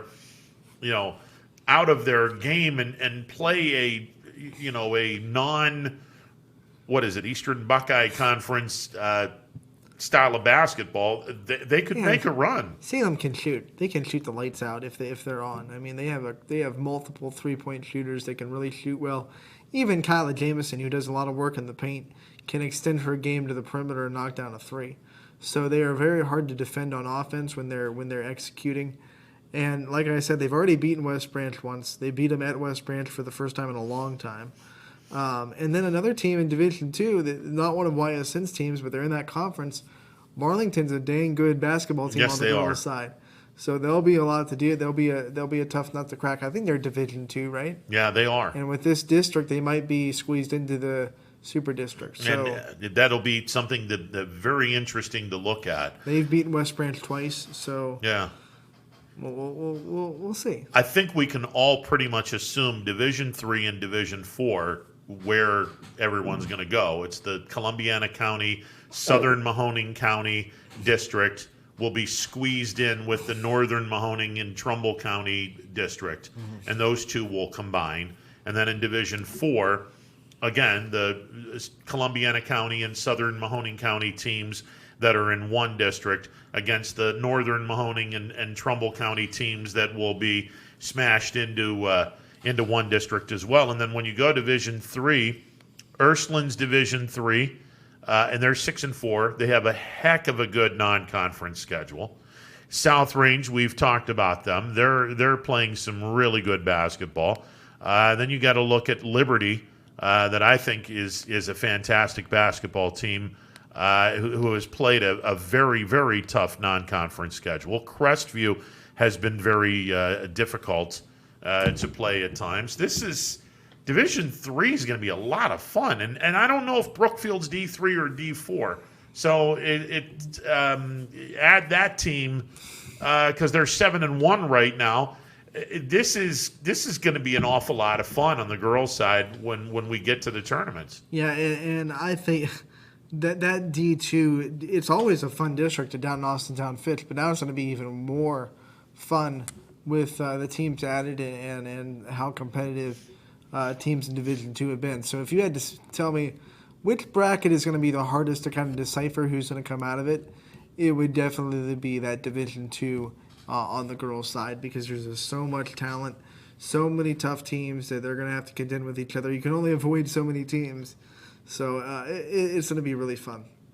Yeah, there are no two ways about it. And on the boys' side, again, we're pretty sure Division IV and Division III are, I'm 99% sure of this. The Struthers District and the Grand Valley District will combine into one, and that's for the Northern Trumbull County teams and the Southern Trumbull County, Mahoning, and Columbiana County teams are in the Struthers District. They'll combine into one. The Salem District in D3 will combine with the Harding District, and those two districts will form one district. When you look at that in boys, okay, we don't know what JFK is going to do this year because they haven't played very many games with boys basketball, but there's a lot of potential with that basketball team. McDonald is playing really good basketball right now. You said it. McDonald, they were shut down for a while, but they still look like they're in mid-season form. I mean, they look really, really good right now, and they look very balanced on offense. They play good defense. Can't speak too highly about what the Blue Devils have put together, because I think everyone's thought that maybe they'd start off a little bit rusty and then find their groove. But they hit the ground running, and they haven't slowed down. They look like they're a team that has been playing since November, even though they haven't been playing for too long. And then you take a look at Lisbon, who's had an unbelievable season to this point, and they're playing some really good basketball in the EOAC. So you know that they're going to be an awful lot of fun to deal with. Add in some teams that are solid programs. I believe Southern is Division IV this year. They dropped back down to Division IV. So they're going to be heard from. They're a D4 program. They're going to be heard from. I wouldn't want to play Leetonia in the first round. I'm not saying they're a threat to win everything, because I don't think they are right now. But I surely would not want to play that team in the first round, the way they're starting to get things put in order. Lowellville, again, when they're on, they can be tough to beat. Now, unfortunately, they're shut down for a little bit, so we'll see what transpires with that. And then Division III,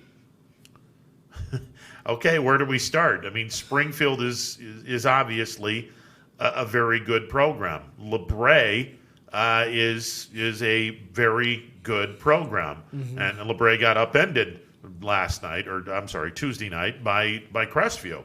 Who is a very good program. Who can be a very good program, and they're starting to slowly work their magic. So, and then Waterloo's going to be in that district, God, yeah. and they have Kyle Shockley, who is just a phenomenal scorer. Just got 1,000 points not too long ago, Friday night, I believe. So you can't forget about Waterloo down there in that Division III district either. And then the teams that always come in, like Canton Central Catholic, are still going to be looming their ugly heads, I believe. So, and then South Range. I mean, they haven't won a district in their program. They look down this year when you look at their record, but man, they play such a schedule that's so up on Division III. They don't play a lot of Division III teams. Most of those teams that they play in the NE8 up in Division II. So I think that experience and their defense, they haven't been blown out once this year. They played very defensive, very low-scoring games, and who knows, in Division III, that defense might be hard for a lot of teams to handle. They shut down Springfield earlier this season with that defense. So if they score enough, I think their threshold is about 50 to 55 points. If they can get into that on offense, their defense can legitimately hold teams consistently below that mark. And then we're missing the teams in the gray tier: Champion, Newton Falls, right. Liberty. They really haven't played all that much this year, and I'll be curious to see where these teams are as they go further and further along into the season. I saw Brookfield play and lost their first game of the year Friday night when they lost to Crestview. Both the boys and girls lost their first game of the year Thursday and Friday down in Crestview, but they're still off to, I believe, 4-1 and 5-1 starts. So, that not a bad start to their season. Newton Falls is a wild card. We have to see more of them to make sure but they're always a wild card down there. In Division III and what they can do, and some of our local teams might have to fend off Newton Falls now because they usually aren't in that Salem district. No, and that's where this could be all kinds of fun. And if you're a team like Crestview, let's say that you somehow, some way get moved out of playing in Salem and you go up into Harding. No big deal now because you're playing most of those teams twice a year anyway. You know them. That might be an advantage for a program like Crestview. Or it might be like they might look at it the other way and go, let's go play teams that don't know us and might be a little bit surprised on the scouting report or just have to go off of what they see on film instead of playing us. It's just what line in the sand do you want to be on? Do you want to be on the unfamiliar side where you're playing teams that don't know a lot about you? Or do you want to play the teams that there are no surprises and you're going to go in and it's just who executes better? Yeah. And it'll be interesting to see where everyone goes and how this transpires. The two mysteries that we have right now that aren't going to be solved for a while, who are we going to be pairing with in Division II? And obviously, with Division II, you're looking at a very good Poland program. Got a call. You're looking at a very good Struthers program. It's the same unknown name. I'm not answering it. You're looking at a very good Cheney program. You're looking at a very good Struthers program. Okay, where are we going here are we going to the north? Because if we're going to the north, do we run into a Mentor Lake Catholic? Do we run into a Cleveland Benedictine? Do we run into a Cleveland St. Joe's? Struthers had no problems with St. Joe's in the regular season game on Tuesday night or Monday night at the Quicken Loans Arena. I'm sorry, Rocket Mortgage Fieldhouse. They had no problem. So I don't know which district we're going to be smashed with. Same with Division I. I don't know where Boardman, Fitch, and Harding, and I'm assuming all three of them are together. Every once in a while, Harding goes to another district. And then in Division II, I mean, now that I think about it, the girls' side, you might have Laurel come into that district. I haven't looked at the Division II one yet. It's out. I just haven't looked at it. Yeah. But Laurel was a team that was in the districts for volleyball for that Division II because Boardman had to go play them. So, man, that Laurel team South Range opened the season against them, and they're a regional powerhouse. So if you have to deal with them in a district for our local teams, that'll be another tough team. We talked about Perry. If Laurel sneaks into that district, that'll be another really tough one for our local teams to contend with. Yeah, and then you pick your poison. Right. I mean, do you go with the local teams where you are familiar with them, or do you go with the out-of-town team where, and again, no disrespect to our area, but the out-of-town teams are mainly better than the local teams? Do you go outside the area not knowing who this out-of-town team is? You don't have a scouting report on them, and chances are they're better than the local team. I mean, that's a tough call. That's a tough call. All right, we're going to take a timeout. On the other side, we got a game on Sunday to talk about.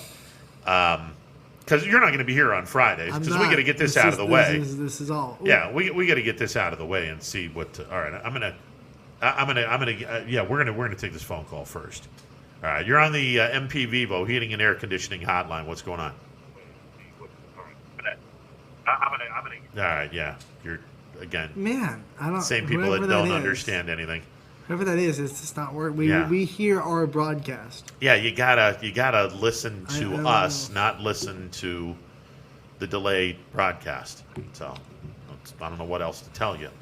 We're going to take a timeout. On the other side, we are going to get into to the big game that is more near and dear to us than anyone else here. Right. Which is kind of weird. Not exactly local. It's not exactly local, but our teams are involved in this, and I kind of want to get your perspective on this game, meeting my Bills for a second time, and I want to get my perspective on meeting you guys for a second time. I think this is going to kind of be fun to see what we both think of this particular game, because I'm going to tell you right now, Kansas City's the best team in the AFC for a reason. Right. I really, really like Kansas City. That's a great football team, but I like Buffalo's chances Sunday if certain things fall into place. But we'll get into that. We'll take a timeout. But by the way, coming up at the top of the hour, Dre Smith will talk YSU women's basketball. But Anthony and I are going to talk about our teams and our chances on Sunday night in the AFC title game. More of this craziness in a bit. Stick around. Hello, I'm Greg Burbick with G. Burbick Farms. For the last 100 years, my family has farmed in Columbiana and Mahoning counties. I began raising cattle in 1996 with the goal of providing a better product for you and your family on the dinner table. Our grass-fed and grain-supplemented Black Angus beef are raised with no hormones, steroids, or antibiotics. We're known for our hometown-friendly service and incredible tasting products. We're locally owned and have customers across the tri-state area. Our products go from our farm to your family. Stop by our farm on New Buffalo Road or visit us on the web at gburbickfarms.com. Don't forget to like us on Facebook. G. Burbick Farms, it just tastes better.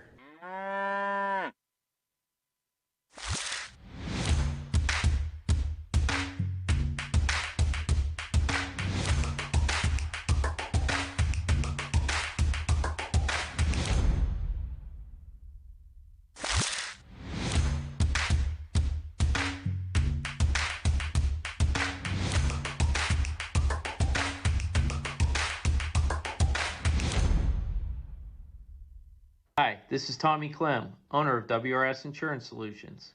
WRS Insurance Solutions is a local independent agency that specializes in life, Medicare, long-term care, and disability products. Call us at 330-953-3722 or visit us at wrsinsurancesolutions.com to learn more. Good luck to all the student athletes in the Valley. Right now is a great time to get more for your trade-in at Tri-State Ford and drive home in a new or pre-owned vehicle. Choose from our great selection of new Ford models or pre-owned vehicles. Plus, get the Tri-State Ford Advantage, including a 10-year, 200,000-mile warranty and more. At Tri-State Ford, we'll pay you top dollar for your trade, but you don't have to purchase one of ours to sell us yours. Customer focus, community driven. Tri-State Ford East Liverpool or visit tristateford.net. Welcome back to a Thursday edition of Running Points, presented by Greenwood Chevrolet on Mahoning Avenue in Austintown. Ron Potesta with you alongside Anthony Hardwig, the semi-driver in the back. He's bringing in boxes of Mahomes Magic. Yeah. The ones that aren't expired. Yeah, thanks a lot. Appreciate it. All right, I'd love to know what they taste like. Well, but I did some research, and it says sugar frosted flakes. So I'm guessing it's pretty much like Frosted Flakes. I would think that Tony the Tiger would say sugar frosted flakes. Yeah, I would say Tony the Tiger might have a thing to say about that. Well, let him come because Mahomes is ready. Yeah, well, and now here's the $1 million question, and I am pretty comfortable with saying, and I think we're both going to agree with this. I think Patrick Mahomes plays Sunday. He practiced yesterday. Andy Reid said that he's feeling good, and he went through all the stuff that he was supposed to go through yesterday. He's still in protocol, and Andy Reid made that perfectly clear that he still has to pass the NFL protocol stuff, so nothing's official. Nothing will probably be official until Sunday, to be honest, with the protocols. And here's the really bizarre thing about this. If Mahomes were to wake up Saturday morning with a bad headache, he has to go all the way back to step number 1 and then repeat the process. If he's going to have a headache, make the headache today where you can fly by the process and still play on Sunday. I will say this without any hesitation. I do not want to play the Kansas City Chiefs without Patrick Mahomes. Because it's even if the Bills were to win the game, and I'd love to see the Bills go to the Super Bowl, but not that way. Not that way. I want to see Mahomes in the game. Our boss is on the line. Hey. Steve, what's going on, sir? What's happening? What's up, man? Oh, another crazy day. I know, was listening to the show. YSU released a new football schedule for the season with Indiana State opting out. So an interesting take, Ronnie, when you look at the schedule. A couple changes on it for YSU, and in my opinion, a couple good changes for YSU.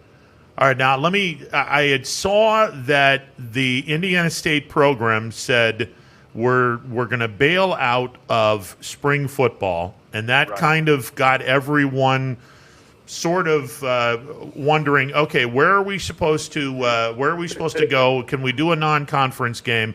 So now I've got the schedule filled out. How are they going about this?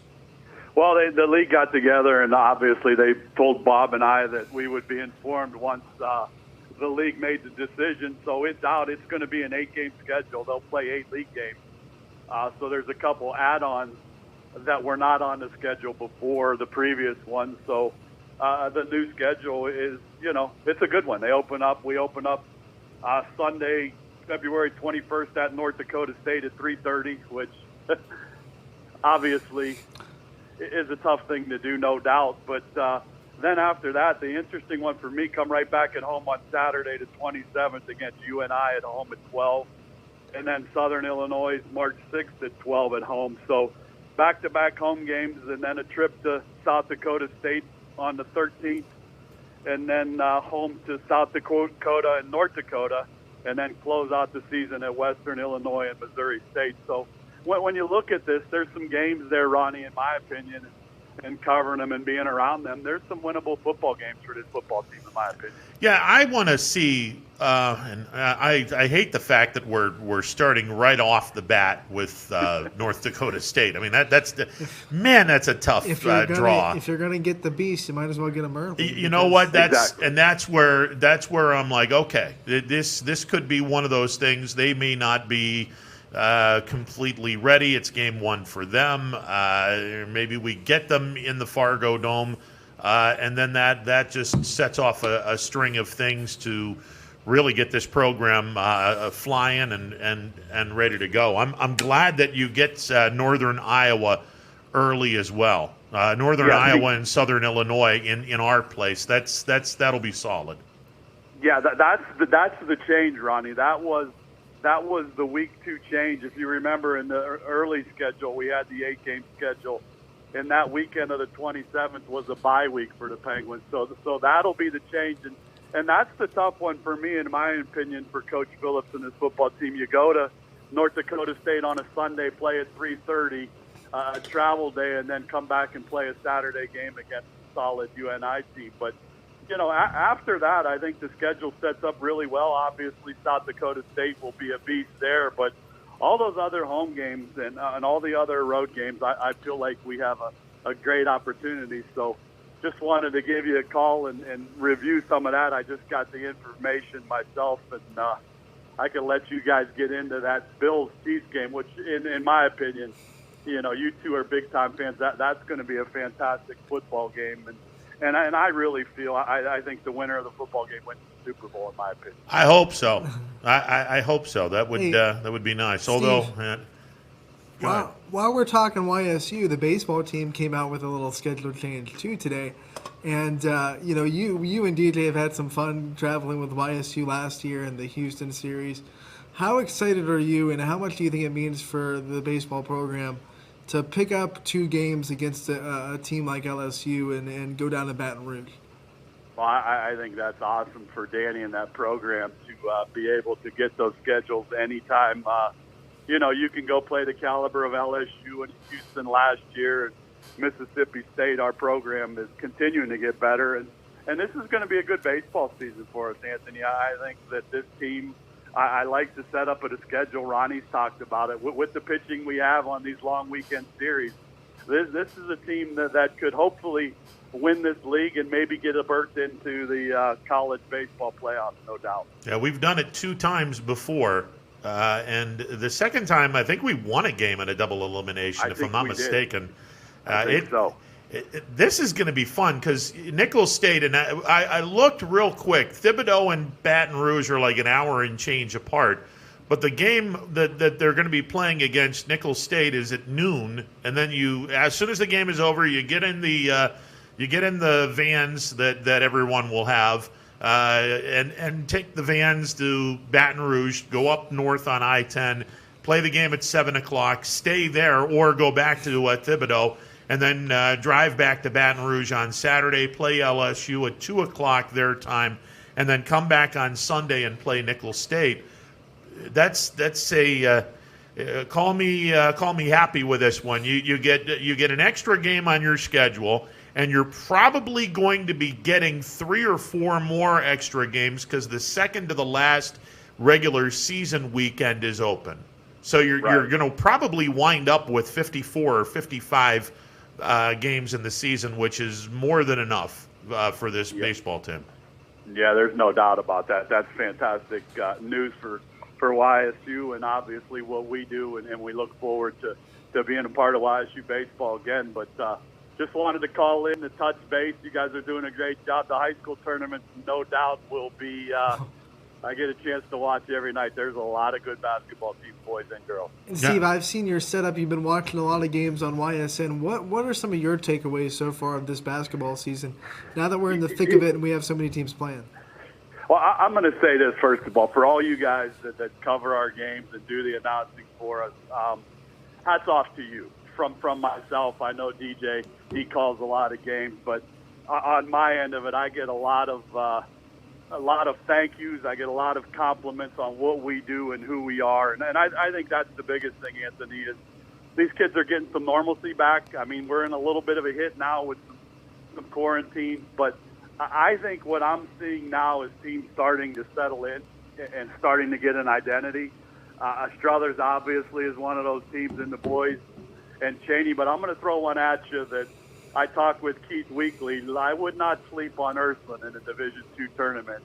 When you get into a super regional tournament with two districts, Ursuline has won, I think, 7 or 8 in a row, and I think they play Benedictine tonight at Benedictine. I will be interested. But D2 boys is unbelievable. But I'm with you guys. Girls basketball, I've watched a lot of the last week and a half or so, and there are a lot of good girls basketball teams. Grisdale's phenomenal to watch. Obviously, prayers to the Lamparty family with Lizzie. But a lot of girls teams that I think can do some damage.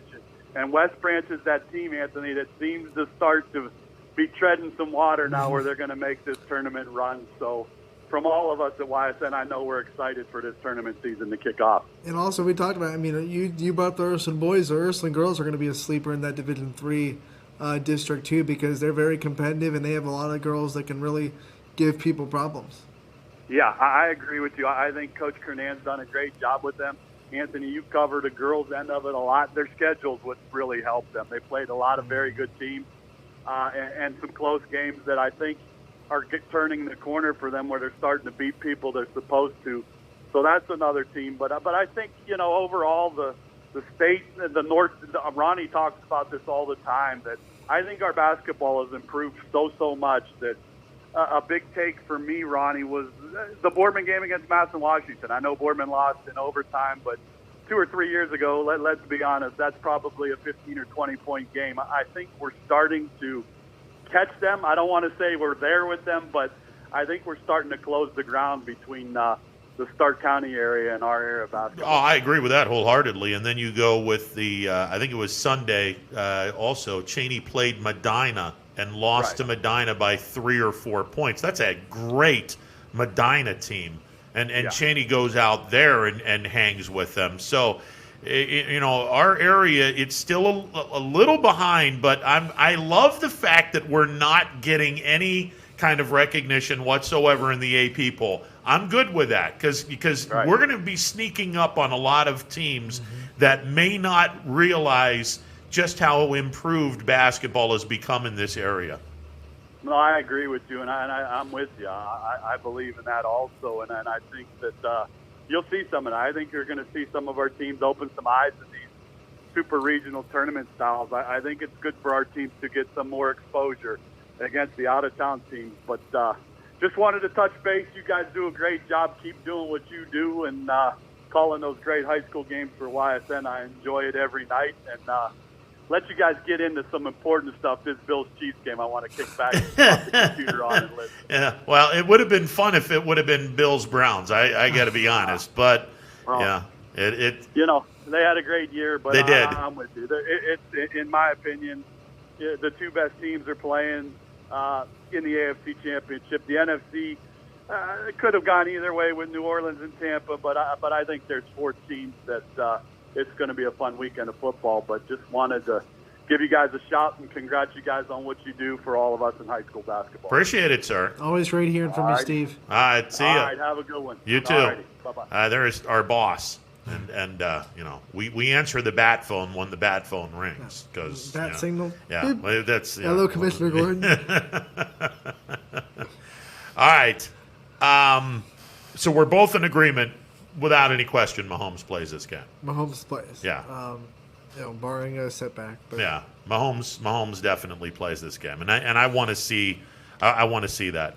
The guy that I am concerned about as a Bills fan, because he torched us the first time we played him in Orchard Park, was Clyde Edwards-Helaire. If he plays, and I was on a friend of our show, Munch Bishop, has his show up in Cleveland. And he knows I'm a huge Bills fan, and so he got my take on the game. And I said this morning on his show, if Clyde Edwards-Helaire plays and plays the way he played in Orchard Park earlier this year, Bills have absolutely no chance of beating Kansas City. Well, I've said it as a Chiefs fan the last 2 years, really. They have to be able to run the ball when teams are focusing so much on their pass game. And I think that's what happened in that Buffalo game. I think... you can't really put more than 5 or 6 guys for the run game, and the Chiefs' offensive line has to be able to make running gaps when those situations present themselves, because we have so many weapons outside that teams just can't commit 8, 9, 7 to the box, or else they're going to get torched. So, Clyde Edwards-Helaire being back, and then Darrell Williams is probably going to get his secondary touches. He did a really good job in Cleveland.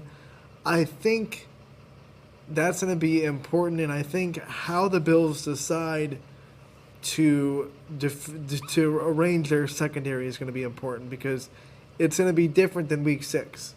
Their game plan is going to be different. I'm interested to see if they want to bracket Tyreek Hill and single-covered Travis Kelce, or if they want to double them both and let Mecole Hardman and Sammy Watkins go. So it'll be interesting to see kind of what their kind of game plan is. I would bracket Tyreek Hill because he's playing so well this season, and he had 8 catches and 103 yards against Cleveland. So I would do that. I would make sure that he doesn't beat you, because Travis Kelce will beat you in short little cuts, but Tyreek Hill could beat you in one long 40-yard throw. So Yeah. I would bracket him. The one thing that I took out of that loss to Kansas City, the fact Milano didn't play that game. And when he doesn't play, the Bills' defense struggles. Milano's healthy right now. And I think Milano will probably be the guy that's going to be responsible for Kelce, among other things. Poyer and Hyde from the safety position will probably join him on this. Here is what frightens the absolute hell out of me right now for Buffalo.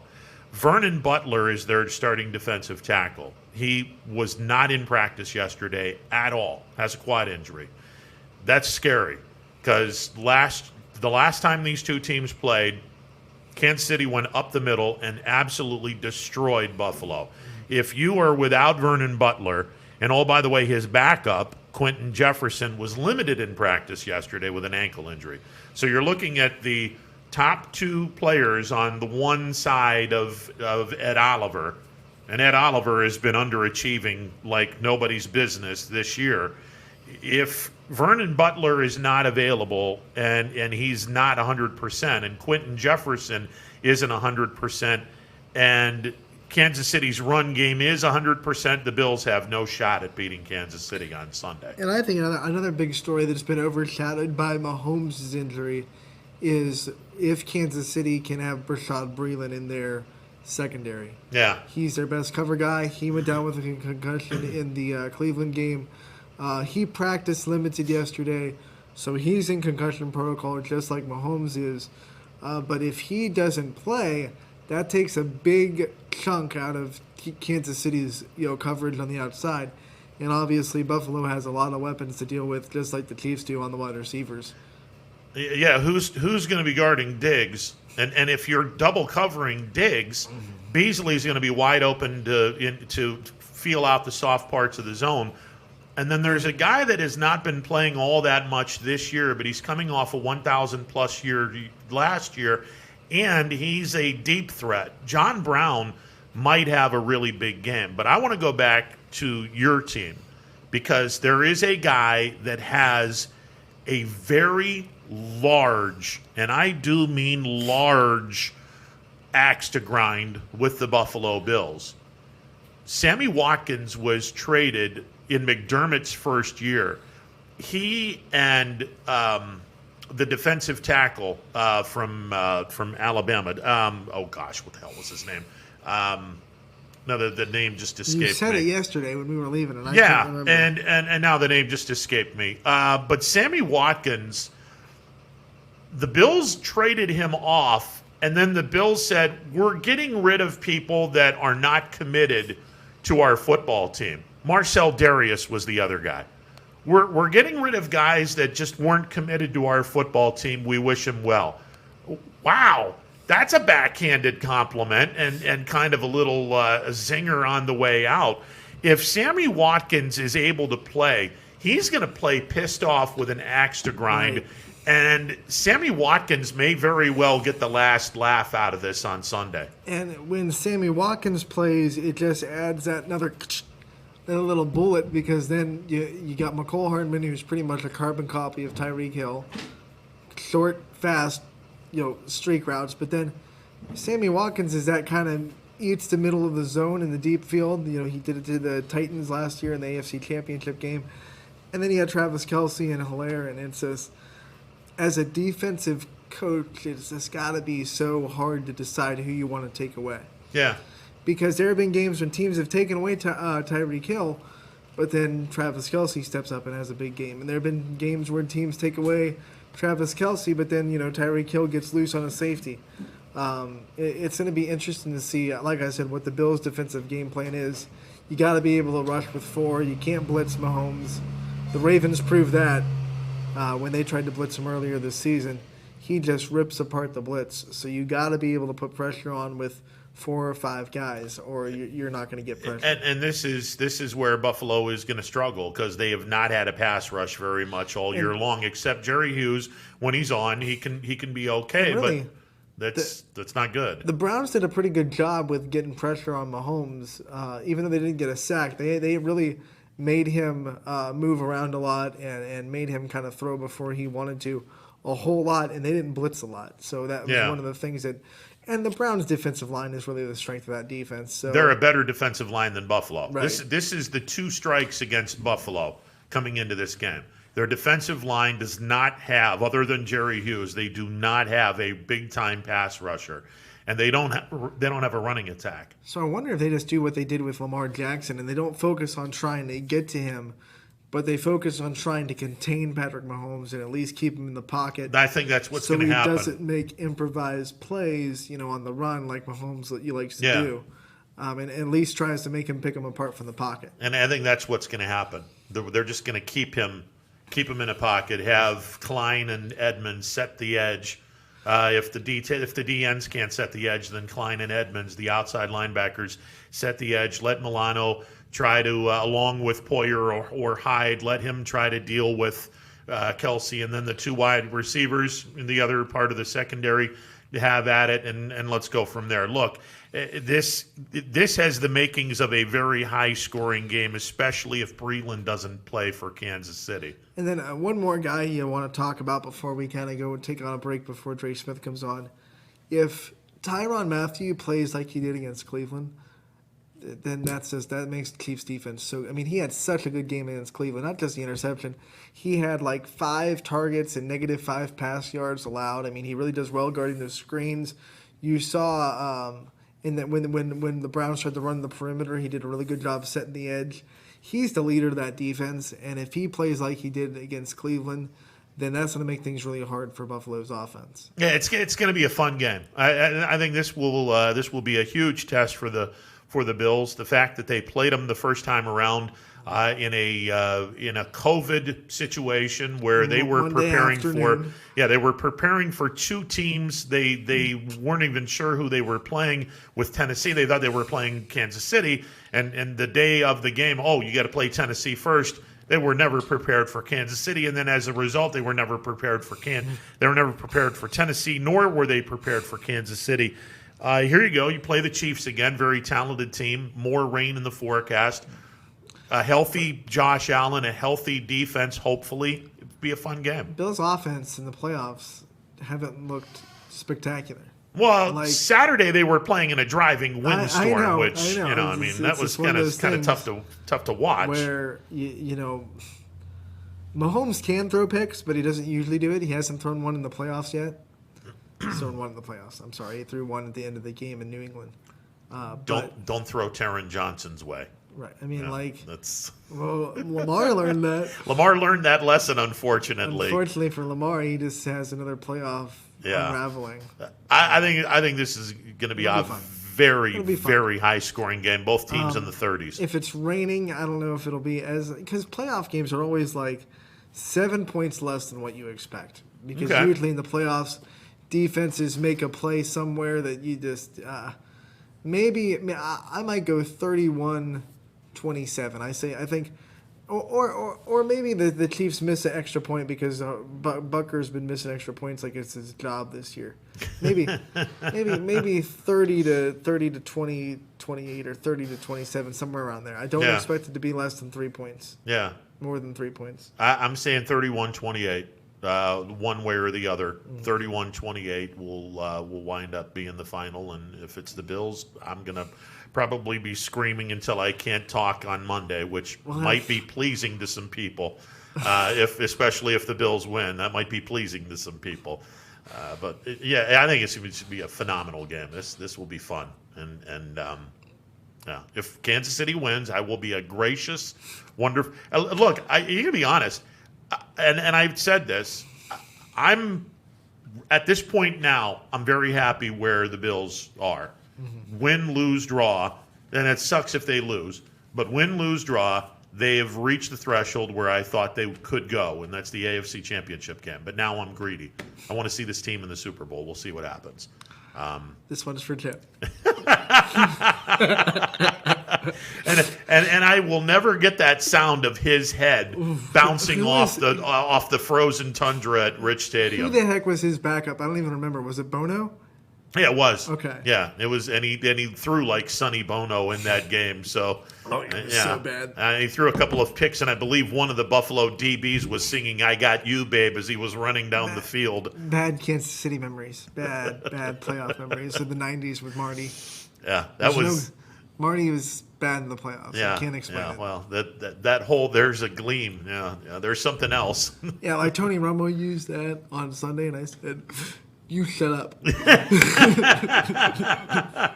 Dre Smith coming up next. We'll talk some YSU basketball. Stick around. No matter what the weather, be prepared with a reliable, efficient Ruud gas furnace or air conditioner from MP Vivo Heating and Air Conditioning. Call your energy efficient expert, MP Vivo, today for a free estimate.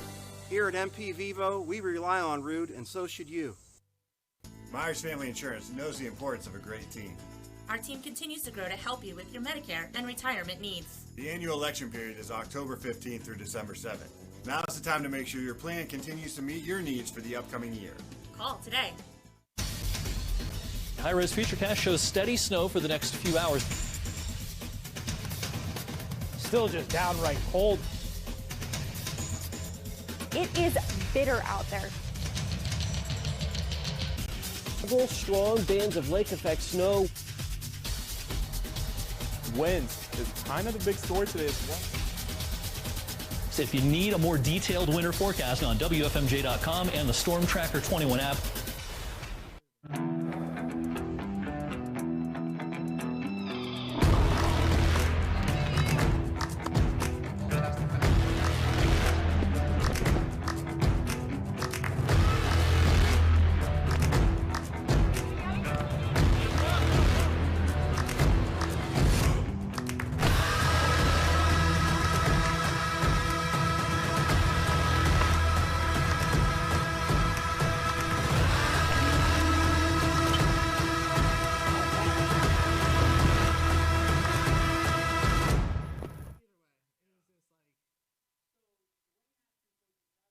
I went to Greenwood Chevrolet because I was really interested in looking at the tracks. Because I wanted my dream truck. Because I've been going there for 20 years. I'm really happy that I went to Greenwood Chevrolet. Because they really went the extra mile for me. Now we're going the extra mile for you, only at Greenwood Chevrolet.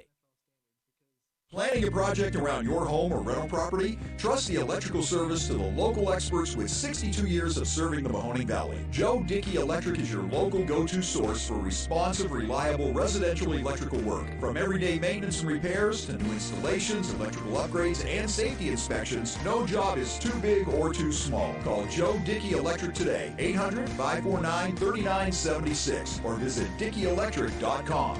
That's DickeyElectric.com. Welcome back to a Thursday edition of Running Points, presented by Greenwood Chevrolet, Mahoning Avenue in Austintown. It's time to talk some YSU women's basketball. Yeah, it's time to bring on our guy, Dre Smith, joining us on the MP Vivo Heating and Air Conditioning Hotline. What up, my brother?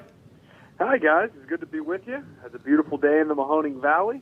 Excited for some more games this weekend. So I hope you guys are doing well. Good to talk to you. Okay, can we just now rename the Freshman Player of the Week the Nneka Obenizer Award? Because she's won it now 2 times in a row. Just give her the award for the rest of the year, and let's be done with it.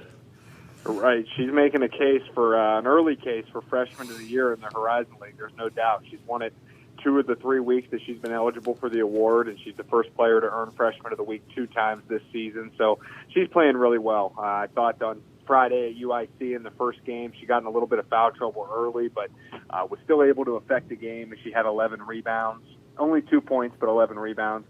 And then in game number 2, she was just phenomenal on Saturday out in Chicago. 19 points, 8 of 10 from the floor, 2 of 2 from downtown, had 8 rebounds as well. And, of course, as you mentioned, was named Freshman of the Week once again. So she continues to be a bright spot for this team. I think the rest of the league is starting to really take notice of how talented she is.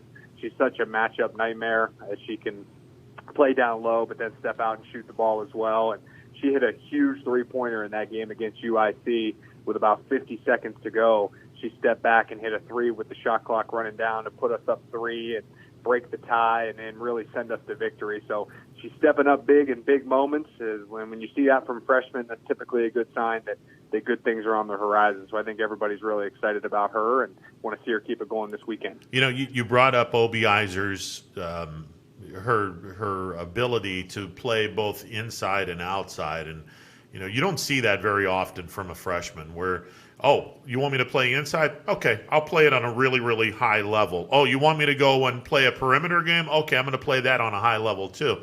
I mean, this is Obie Iser might very well be the best freshman, and it's early to say this, but I'm going to throw a hot take down here, being that I saw the royalty come through Youngstown State. And I remembered seeing Shannon Beach and Liz Hoger and Anne-Marie Martin and Caroline McCombs and Colleen Cook and the rest of them.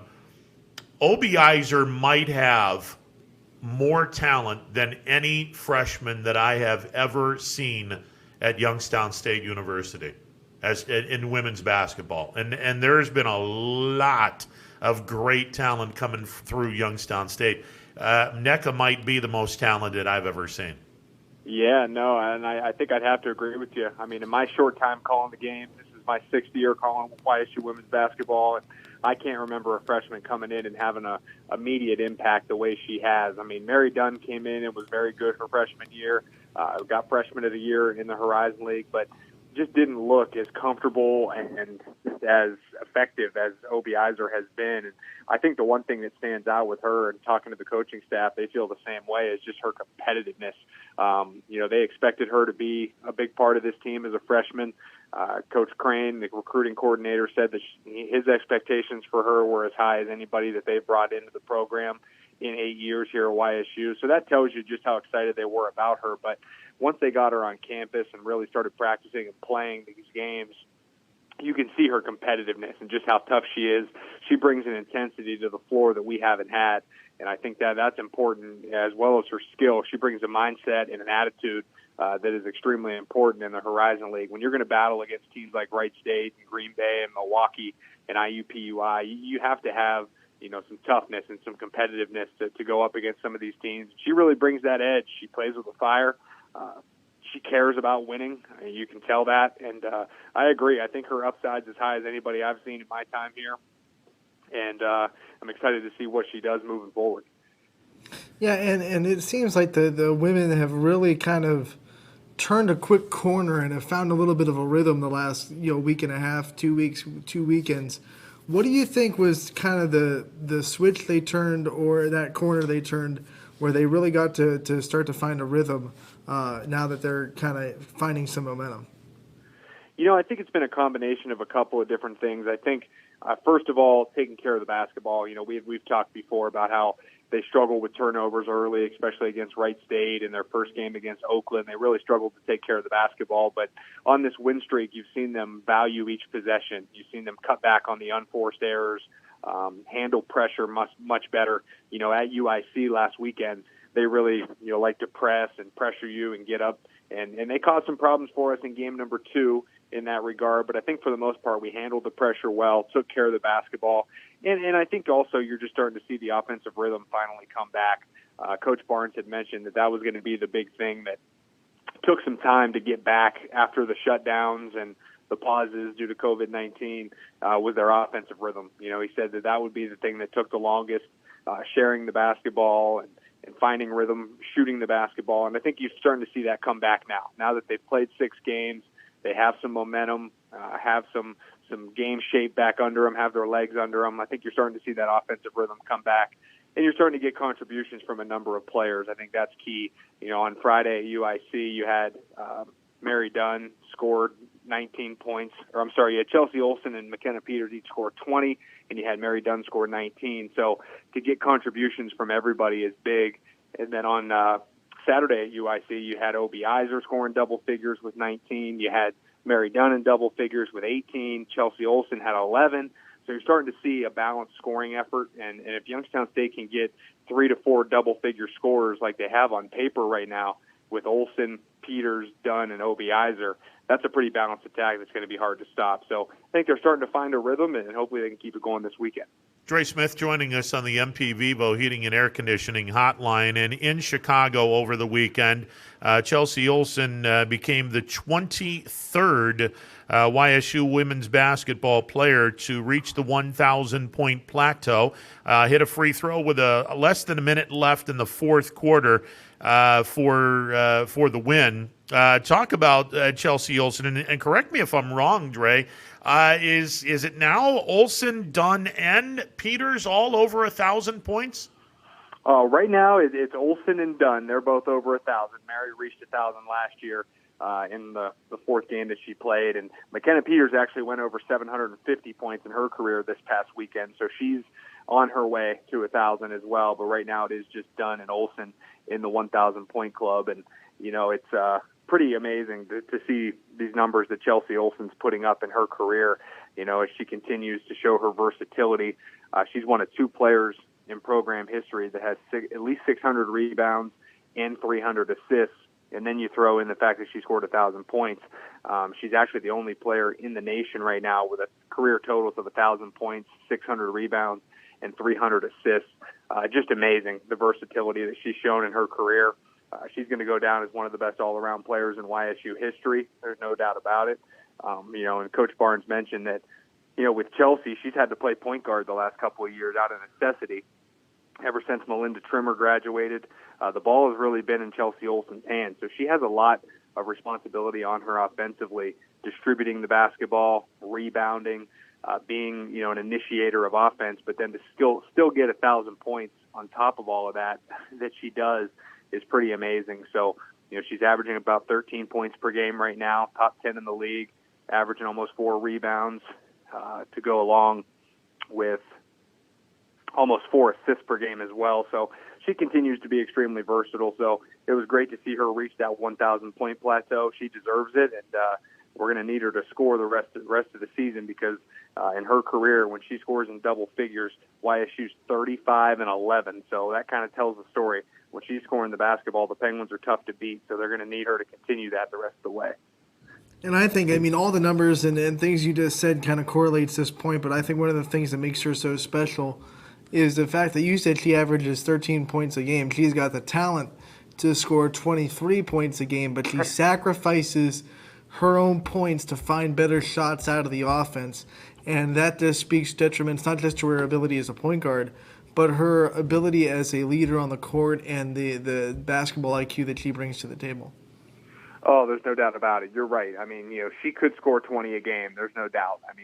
If she wanted to, and there's a lot of players in our league that take the amount of shots that you need to score 20 points per game, and they're not afraid to do that. But Chelsea's not that player. Chelsea has always been a distributor. She's been one of the top players in assists in the league throughout her career. She's been one of the top rebounders in her career. As you look at last year, she ranked 8th in the league in scoring and was among the top 9 in 7 other categories, including rebounding, assists, free throw percentage, threes per game, blocks, defensive rebounds, and minutes.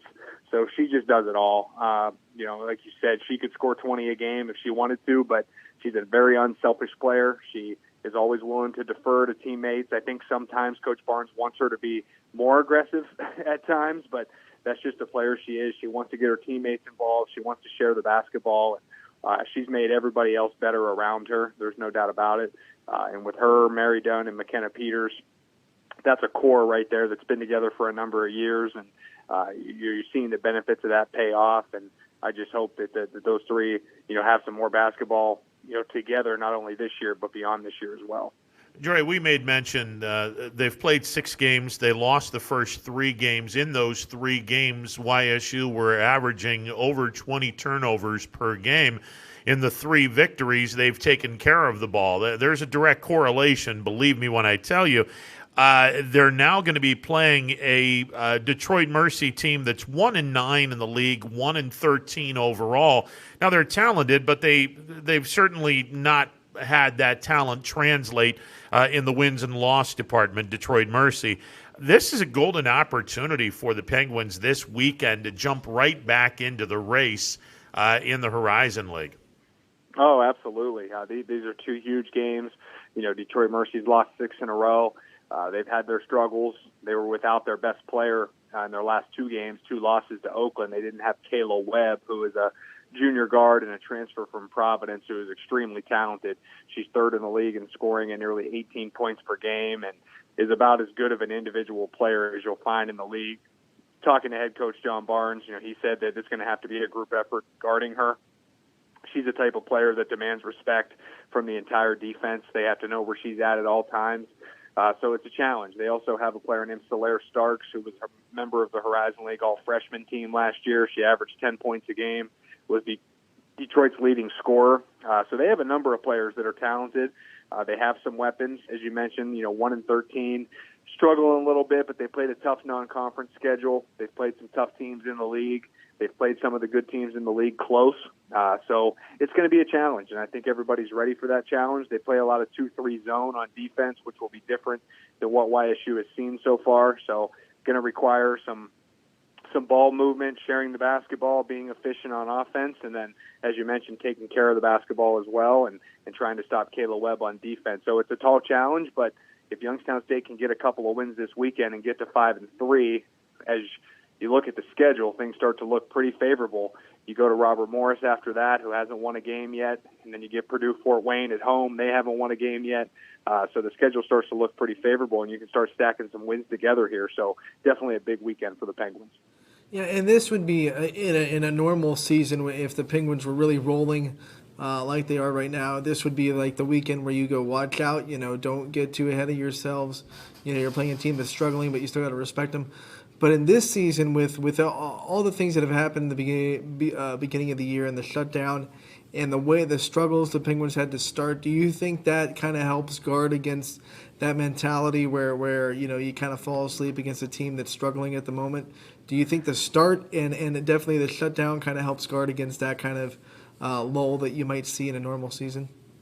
Oh, absolutely. Yeah, I think that there's a heightened awareness regarding, being ready for every opponent, especially in this type of season, where you don't know who's playing, you don't know who's out, things can change on a dime.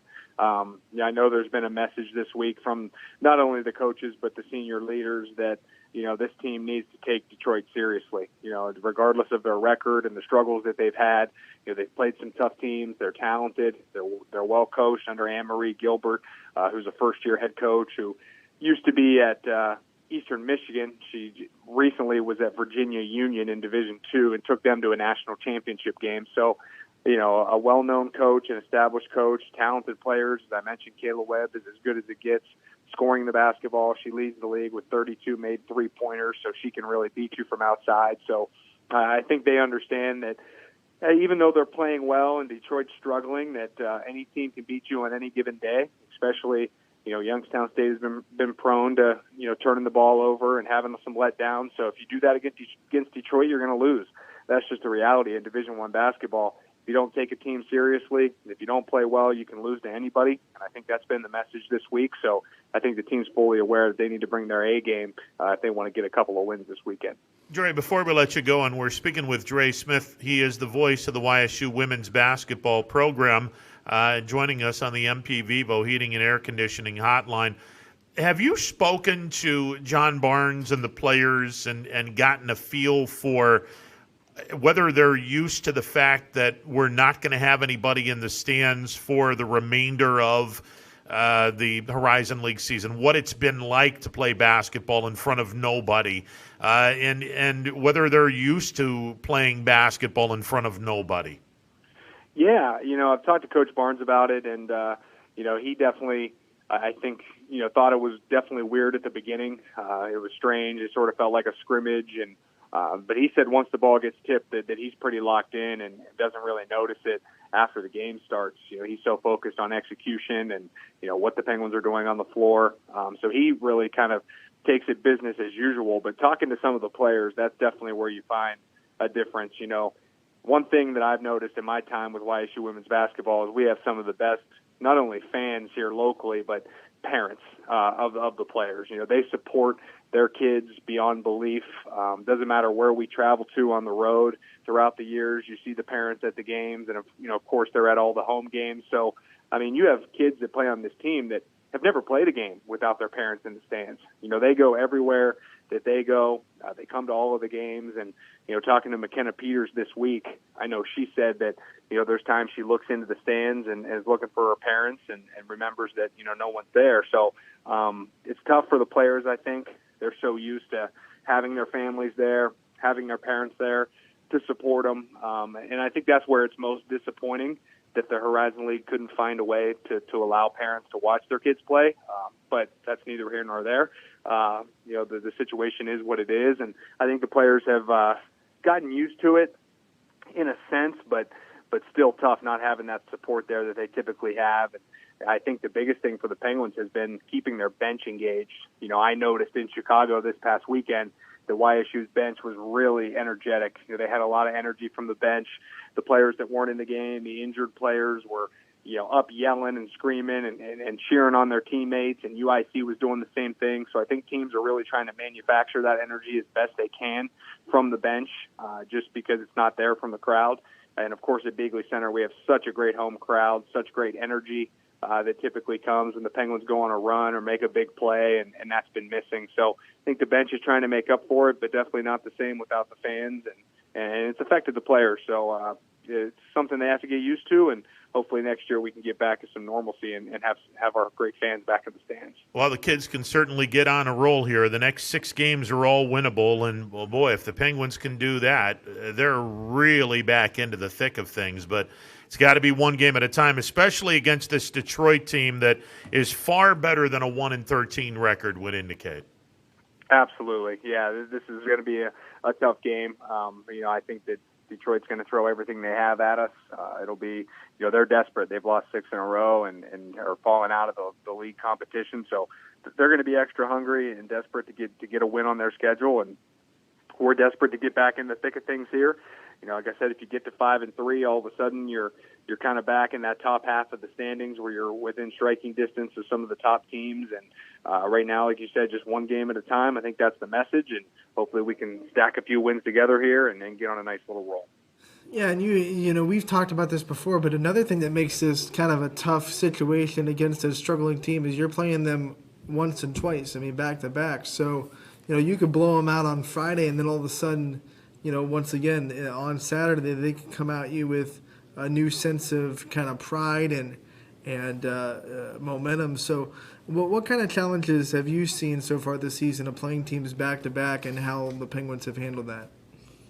Yeah, you know, it's such an interesting dynamic playing back-to-back days against the same team.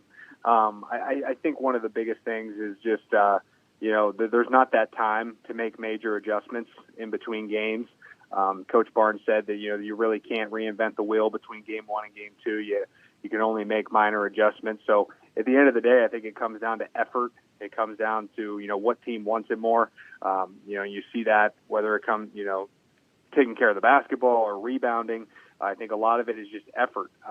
You know, and Coach Barnes said the nice thing about it is after you play game 1, you know, if you do lose game 1, you have game 2 to get right back and get back into the swing of things instead of stewing on that loss for a couple of days and, you know, having to think about it and be disappointed. You can get right back to work the next day and try and even the series. So I think it has pros and cons, but there's definitely, you know, challenges that are inherent to it.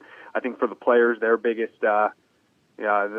concern is just their legs, you know, trying to play back-to-back days. If you play a lot of minutes on Friday, all of a sudden you're back on Saturday, and I think it can be tough on the kids just in terms of their legs and their conditioning. But for the most part, it's been I think the players are getting used to it, and it's been working pretty well for the Penguins. And we've got some breaking news here, guys. Detroit's women's basketball season is going to be canceled. So wow. So no basketball tonight, Friday or Saturday at Beagley. Yeah, some breaking news here. Yeah, the women's basketball team is deciding to suspend their 2021 season.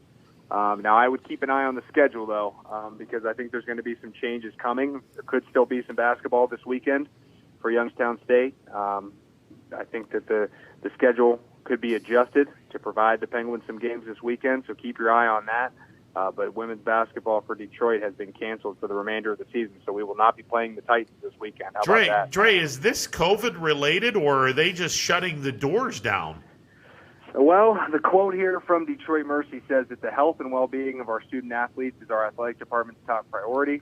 We've talked with all players and members of our women's basketball program about their concerns, and it says that they have decided to suspend the 2021 season due to the needs of the student athletes in this challenging academic year. So sounds like just a variety of things have happened at Detroit, and just for the health and well-being of their student athletes, they're deciding not to play. So we've seen a number of women's basketball programs do that this year.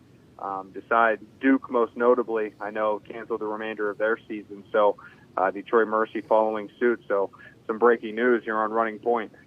Yeah, so no Detroit on Friday and Saturday, but that doesn't mean that the Penguins won't be playing someone, especially if, God forbid, something were to happen to one of the other 10 programs. Let's say they get a COVID outbreak. Well, the team that would lost 2 games potentially would, in all likelihood, be playing Youngstown State.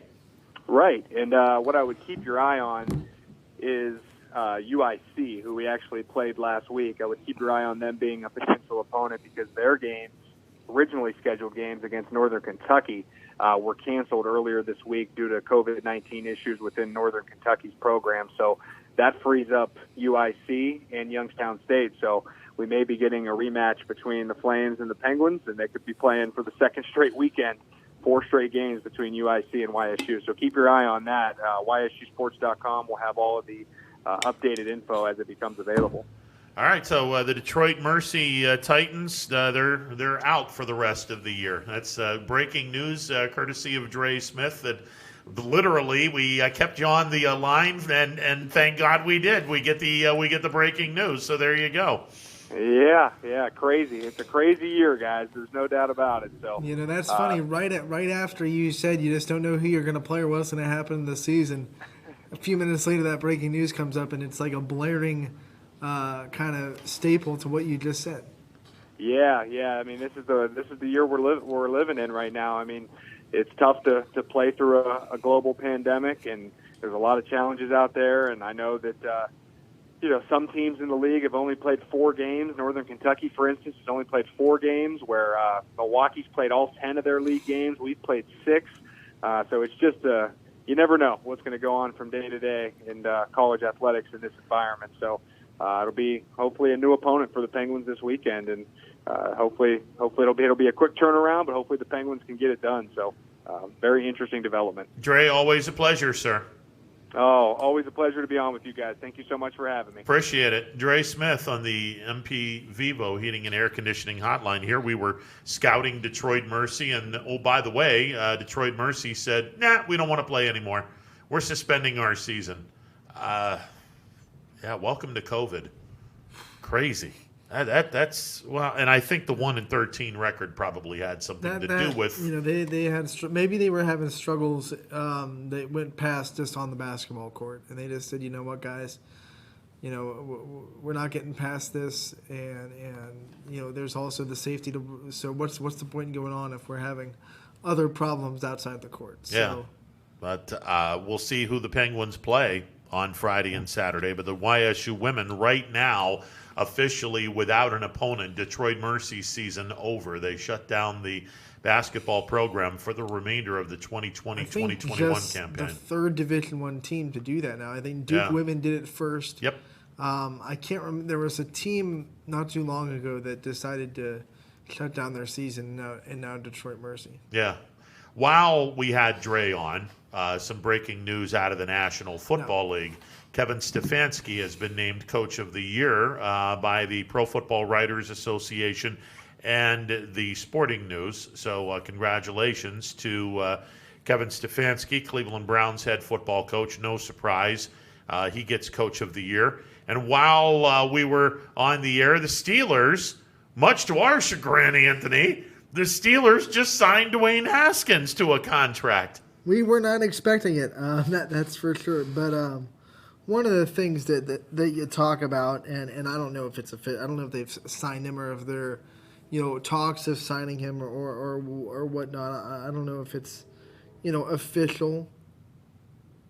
So he was definitely visiting. I was under the impression that he had signed, but he's definitely visiting the Steelers.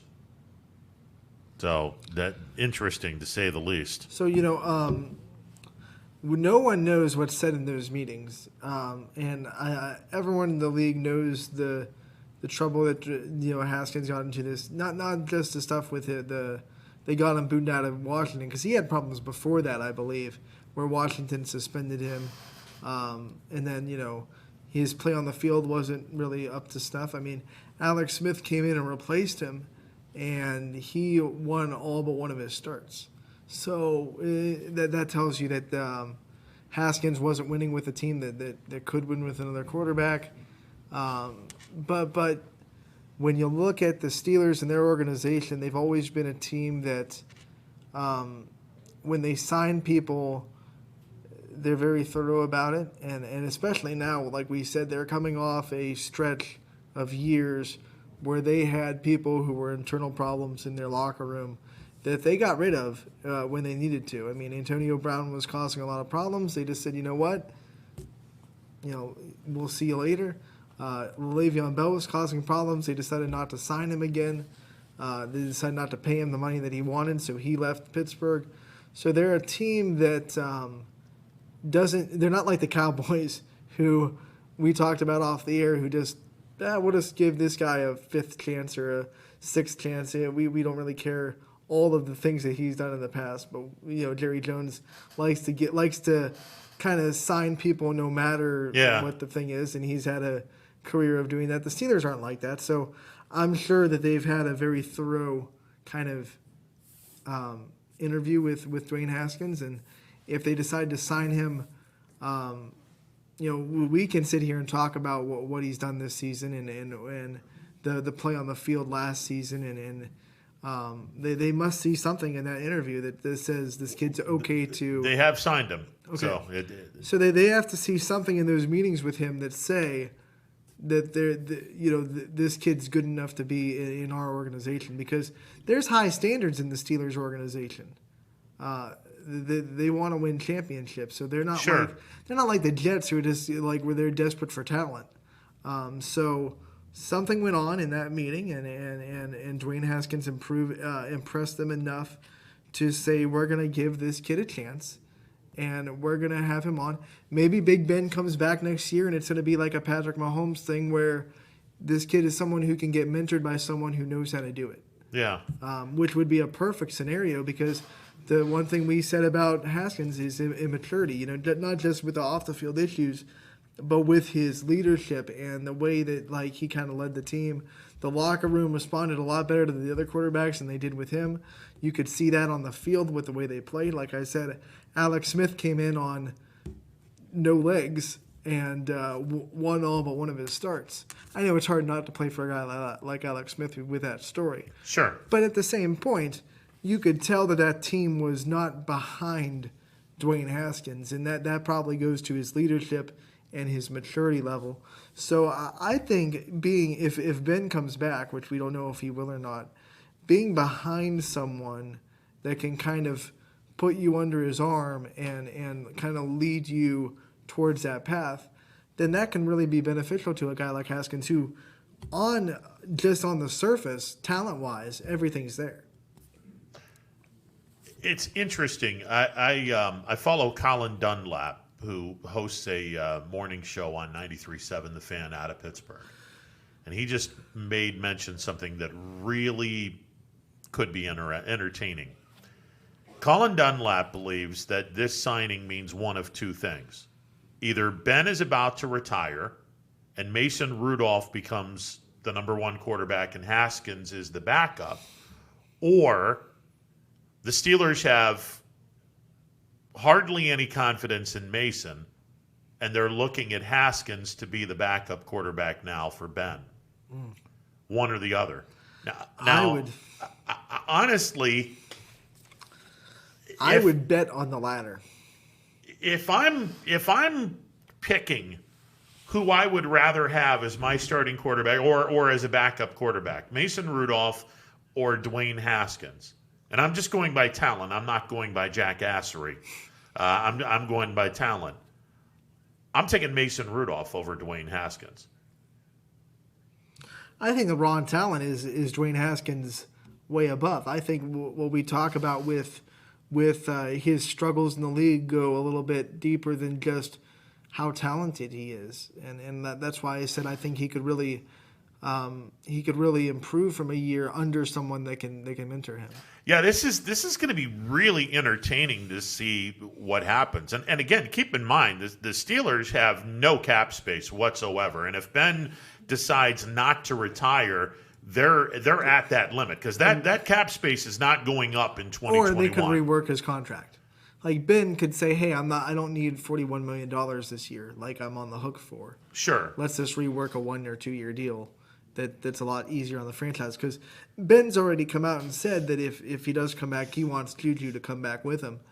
If that's going to happen, Ben can't take $41 million. The Steelers just can't afford both of those. Yeah, it's they're going to be paying the piper at some point in time. Right. Now, if Ben decides to retire, okay, there's $41 million that you're not going to be using, and now you have cap space, but now you don't have a starting quarterback, hence the battle between Mason Rudolph and Dwayne Haskins Pouncey is going to retire too, right? So, I mean, Pouncey's already said that he's probably going to retire. Yeah. So you're losing that too. And you need some help replacing an aging offensive line along with some other things. This is a fascinating sign by the Steelers, and I'm not quite sure now you get what we're looking at here. You get to see this league is moving towards the Dwayne Haskins type quarterback that can, he can improvise and make plays with his feet.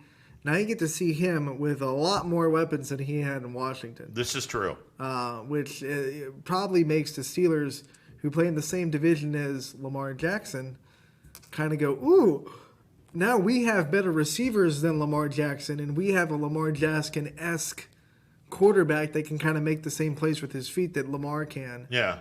Ooh, because, the Ravens don't have great receivers. That's one of the weaknesses of their offense. I think that's not a secret. So I think the Steelers might be looking at it that way, saying that we have a framework Lamar Jackson who's fast on his feet, can make plays out of the pocket, and we have better receivers in Baltimore. Assuming you can sign Juju Smith-Schuster. Which you can if Ben leaves. Yeah. If Ben leaves, you can definitely sign him to a long-term deal and still be under the salary cap to get some more. And let's face it, even if you don't, Steelers always find a receiver. Sure. Guarded.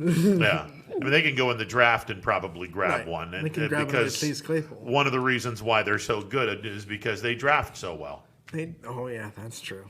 Yeah, that is true. This is an interesting decision, and I just don't know. I just feel like it's long term, not like he's not. I don't think they're getting him to be the quarterback now. I think they're getting him to be the quarterback that they want to see in 2 or 3 years after he develops under someone like a Big Ben if he stays.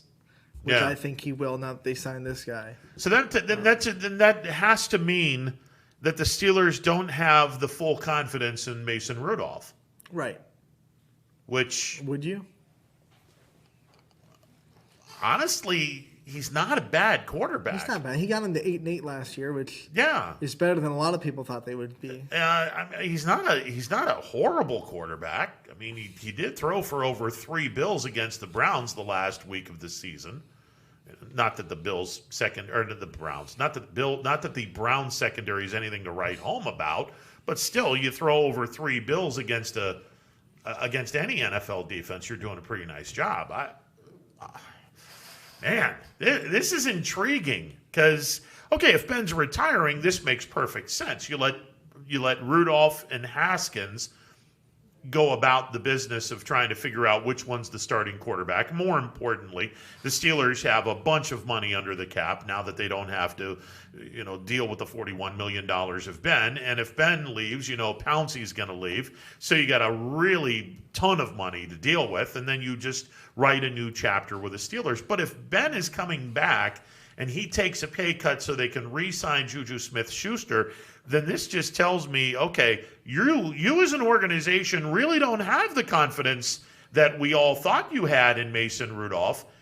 to the point where you want to go another direction, and this guy, as long as you can get him to grow up, has some decent talent. I will go back to the Ohio State angle of this.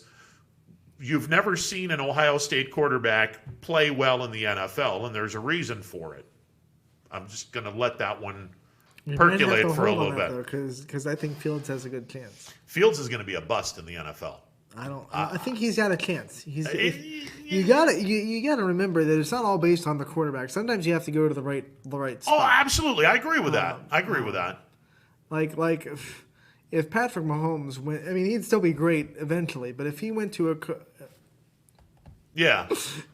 Sorry, if he went to let's say he went to 2 years ago, who really needed a quarterback? Well, 3 years ago, really. Cleveland. Let's say he's in the same draft class. He'd have been thrown out of town by this time But if he didn't have that year under Alex Smith and he didn't have Andy Reid as his head coach, his development wouldn't be second year in the league. He wins MVP. Agreed. So it's where you go. Yeah. I think that makes a big part of it. So I'm not going to condemn every Ohio State quarterback based on the fact that some of them just probably didn't go to the right spot. Now, in fairness, I want to throw this out as well. Prior to Mahomes striking it big, there was not a quarterback coming out of the Big 12 that was worth a hill of beans. Right, and Baker's done it too. And Baker, well, I mean, he played really well. He had a very nice year, and I still believe he needs a running game in order for him to be a solid quarterback. He's a good reason to be hopeful for Dwayne Haskins because you can see his maturity take a 180. That's a great point. Between 2 years ago Baker and this year Baker, his maturity, leadership, all that stuff just flipped the switch, and all of a sudden now, Baker has the talent to be I'm going to say it. I think he's the quarterback of the future for the Browns. He could be. Because he's matured. He could be. So if Dwayne Haskins takes the time and is serious about maturing and then, as a leader and as an off-the-field person and everything that goes with it, then boom, all of a sudden Dwayne Haskins, you got Lamar Jackson, Dwayne Haskins, and Baker Mayfield, all quarterbacks that can make improvised throws.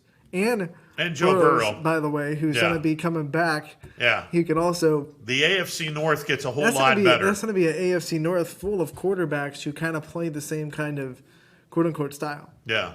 Now, here's... The pocket quarterback might be dead when Tom Brady leaves the league. Could be. The pure pocket. It could be. It definitely could be. Even Trevor Lawrence, who's really good in the pocket, is also able to extend. Yeah, he can run. Josh Allen is the same thing. I mean, he can go back in the pocket, but he also roll him out. He can run. He's multifaceted in that regard. I agree with that. What I will say with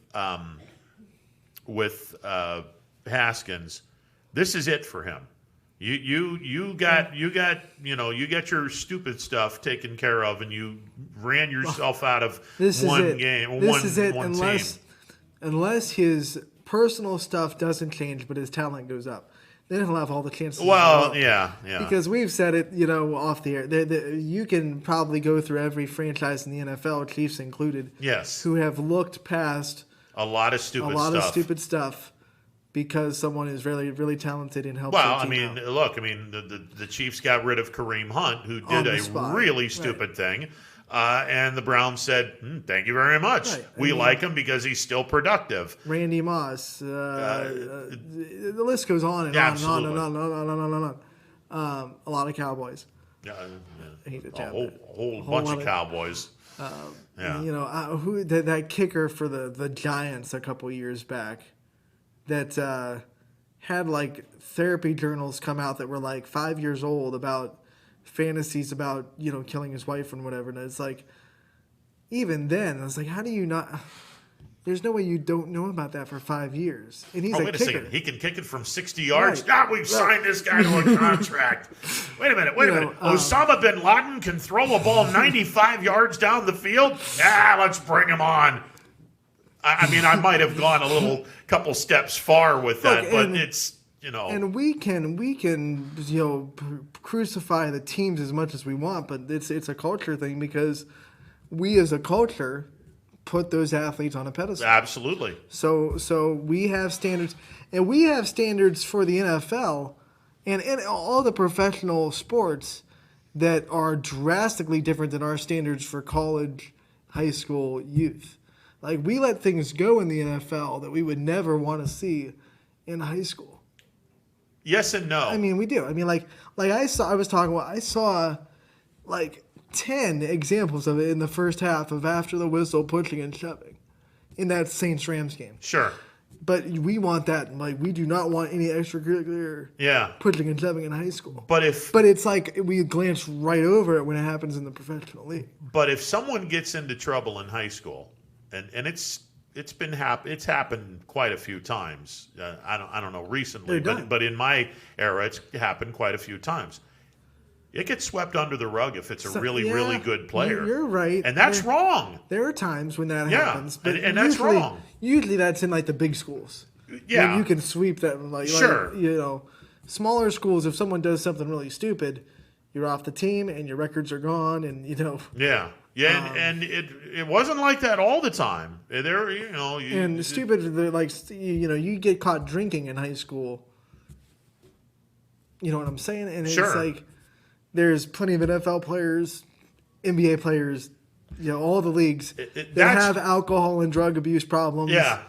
But we just go, hey, this is where I have trouble with this. Okay, you're making X amount of dollars. We really don't ask you to not do a lot. And there's not a lot we don't want you to do. And listen, still do it. And listen, I understand wholeheartedly. I completely understand the fact that someone makes X amount of dollars means you're famous. That means that you're not going to be able to go to a grocery store and get your groceries.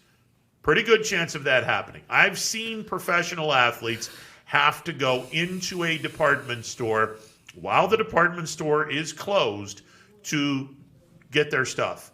Go to a grocery store while a grocery store is closed to get their stuff. Okay, I get that. Here's the thing that bothers me more than anything else.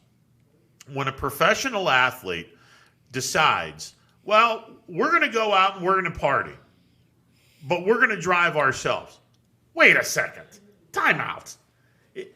You have money, enough money, more than enough money, to hire a Lyft driver, to hire a limousine, to hire someone to take you from point A to point B.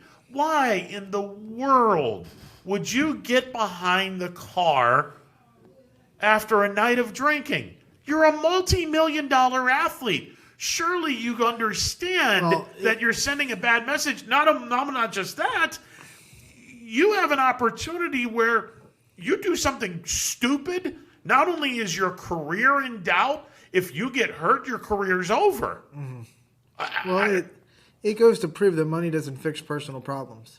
And usually if you're out drinking and then you decide to go, you have some demons that you're dealing with. Otherwise, you wouldn't be drinking that much late at night anyway. Well, yeah. But for the love of God, get someone to drive you if you have that. And here's the other thing. Once you have that much alcohol in you, your ability to make smart choices goes out the window, too. Of course it does. So to tell someone at that point, hey, just get someone to drive you like it's common sense. Well, common sense is gone. Yeah, because, I mean, you got to do it because beforehand. You're 7 shots in. Yeah. Look, and a lot of these problems that these athletes have are because they have personal issues that need to be dealt with, mental health issues, whatever it may be. So that needs to be addressed too. I mean, this is a long discussion. Yeah, this is a Fraser Crane kind of a thing.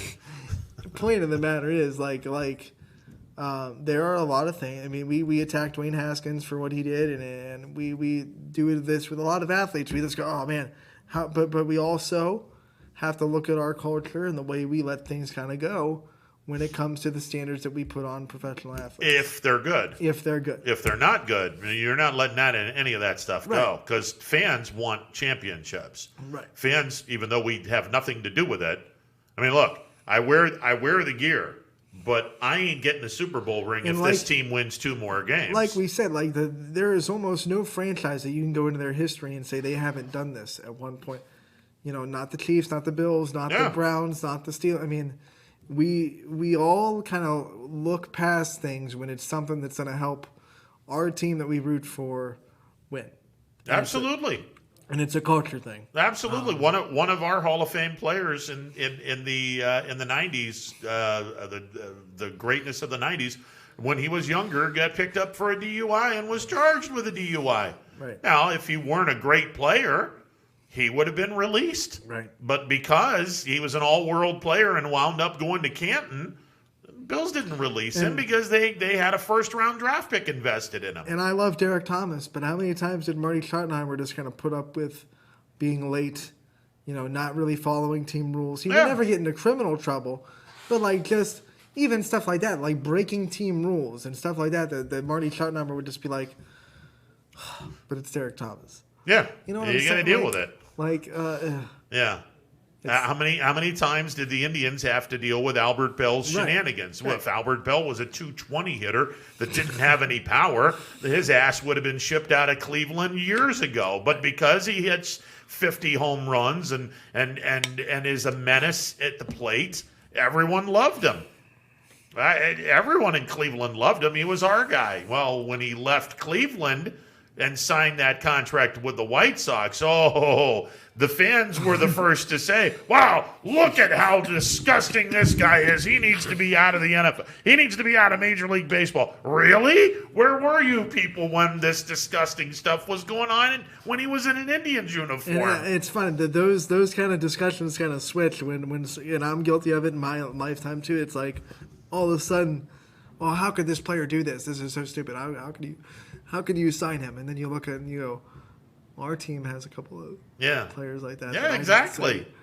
Anything about. So yeah, it's a funny dichotomy of how we kind of look at players that play for the teams that we root for in the league, and the things that our sports culture kind of really, really, really, really sweep under the rug if a player is talented enough to make your team better. And it sounds like we're bagging on Dwayne Haskins, but we're really not. This is a broad. We're making a very universal, in all sports, kind of statement about the sports culture and the way that we look at things in all sports. And I would argue that these people got away with all kinds of stuff when they were kids.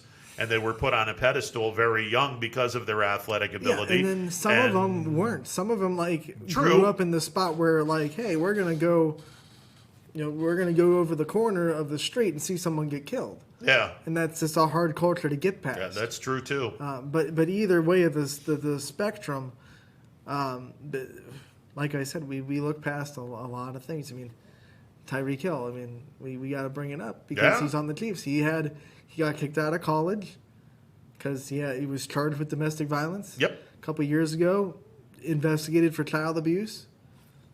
But runs 4.4 and has good hands. I don't care about that stuff. We'll make room for him. No. Again, the news in which we all got a tangent on. Dwayne Haskins signs a deal with the Steelers, and does Ben retire? Does this mean that Mason, Rudolph, and Haskins are battling for the starting job, or is this the Steelers' way of saying, "Hey, Mason, the tribe has spoken. See you later"? I think with what's happened with him right now, he is fresh off of a problem. I would be really surprised if he was the Steelers' plan for next year's starter. Yeah. I think he's a plan for grow him, develop him, put him under somebody, whether that be Mason Rudolph or Ben Roethlisberger, someone that's been in the league, has had at least success in the league, whether it be Mason Rudolph's ability to throw 300 yards or obviously Ben Roethlisberger's Hall of Fame career. Yeah. Either way, have him have someone that knows how to succeed and for the most part stay out of the limelight. Big Ben had stuff in his early career, but for the most part, you think? For the most part, now, he's kind of learned how to stay out of the trouble zone. Sure. So, and that'd be a big thing for Big Ben, too. Hey, guy, I get it. Early in my career, I made really stupid mistakes. Yeah. I got past it. I matured, and now look where I'm at. And I think that might be wonderful rationale on why they signed Dwayne Haskins. Yeah, that might be an underlying issue of why they may have signed Haskins, where they could get the most out of him because Roethlisberger can look him dead in the eye and say, "Hold my beer. I've done far more stuff than you have in your lifetime, but I grew up and I got past this, and you can too." Right. So it is fascinating signing either way. All right, we're going to take one final break and then we're out of here. It's a Thursday edition of Running Point. Back in a bit. WRS Wealth Advisors is the area's premier wealth and retirement specialist. With our combined 70 years experience and comprehensive wealth strategy, we assist our clients attain their goals. Call 330-965-0370 to learn more about our individual and corporate financial planning services, or visit wrswealthadvisors.com. Good luck, athletes. Hi everyone, this is DJ Yoakley with Your Sports Network. We appreciate your support of YSN and welcome you to the YSN family. Our broadcast streams are brought to you live at no cost to you by sponsors that are local to this community. Without the vision and generosity of our sponsors and partners, we would not be able to bring this game to you today. So please support the great businesses and leaders that are making this game possible. And if you're a business in need of great advertising and sponsorship opportunities, feel free to head over to our site for more information on the right fit for you. We are local, we are loyal, and we are live. We are YSN. Ah, the details. Baird Brothers Fine Hardwoods is one fine ride. Perfect cornering, superb handling, sporty and stylish, power to spare, plus awesome mileage. Yeah, jaw-droppingly beautiful lines and well appointed with luxurious trim. Put more oomph in your life and start beholding the molding. Find your home's fine hardwood at BairdBrothers.com. For heating, cooling, and indoor air quality, the Mahoning Valley trusts MP Vivo Heating and Air Conditioning, offering worry-free repair, service, and installation. Call MP Vivo today for a free estimate. MP Vivo Heating and Air Conditioning. We're your energy-efficient experts. All right, as we close up shop, I was just telling Anthony I'm off the air, and we'll do it now. The two sports stations, the radio stations in Buffalo and Kansas City, just came up with a bet. The morning crew from Kansas City is putting up barbecue, and the morning show from Buffalo is putting up wings. Well, hell. Those two go together really well. And I'm just saying, just give me the wings with Gates Barbecue, and I'm a happy camper. There's no losers in that situation. There is no losers in this. I mean, if you're Buffalo, you're like, all right, we'll take your barbecue and our wings. This is going to be phenomenal. And if you're Kansas City, well, we've got our barbecue. We need your Buffalo wings. This is a no-winner. Nobody loses in this bet here. Nobody loses. Now I got to get some Buffalo wings and get my Gates barbecue sauce going again. Good You God. still got that bottle? I got both bottles. You kidding me? It'll last you until summer. I'll bring you some more when I go back to Kansas City. Man, I need some Buffalo wings now. All right, we're out of here. Talk to you tomorrow, noon to 3, Running Points on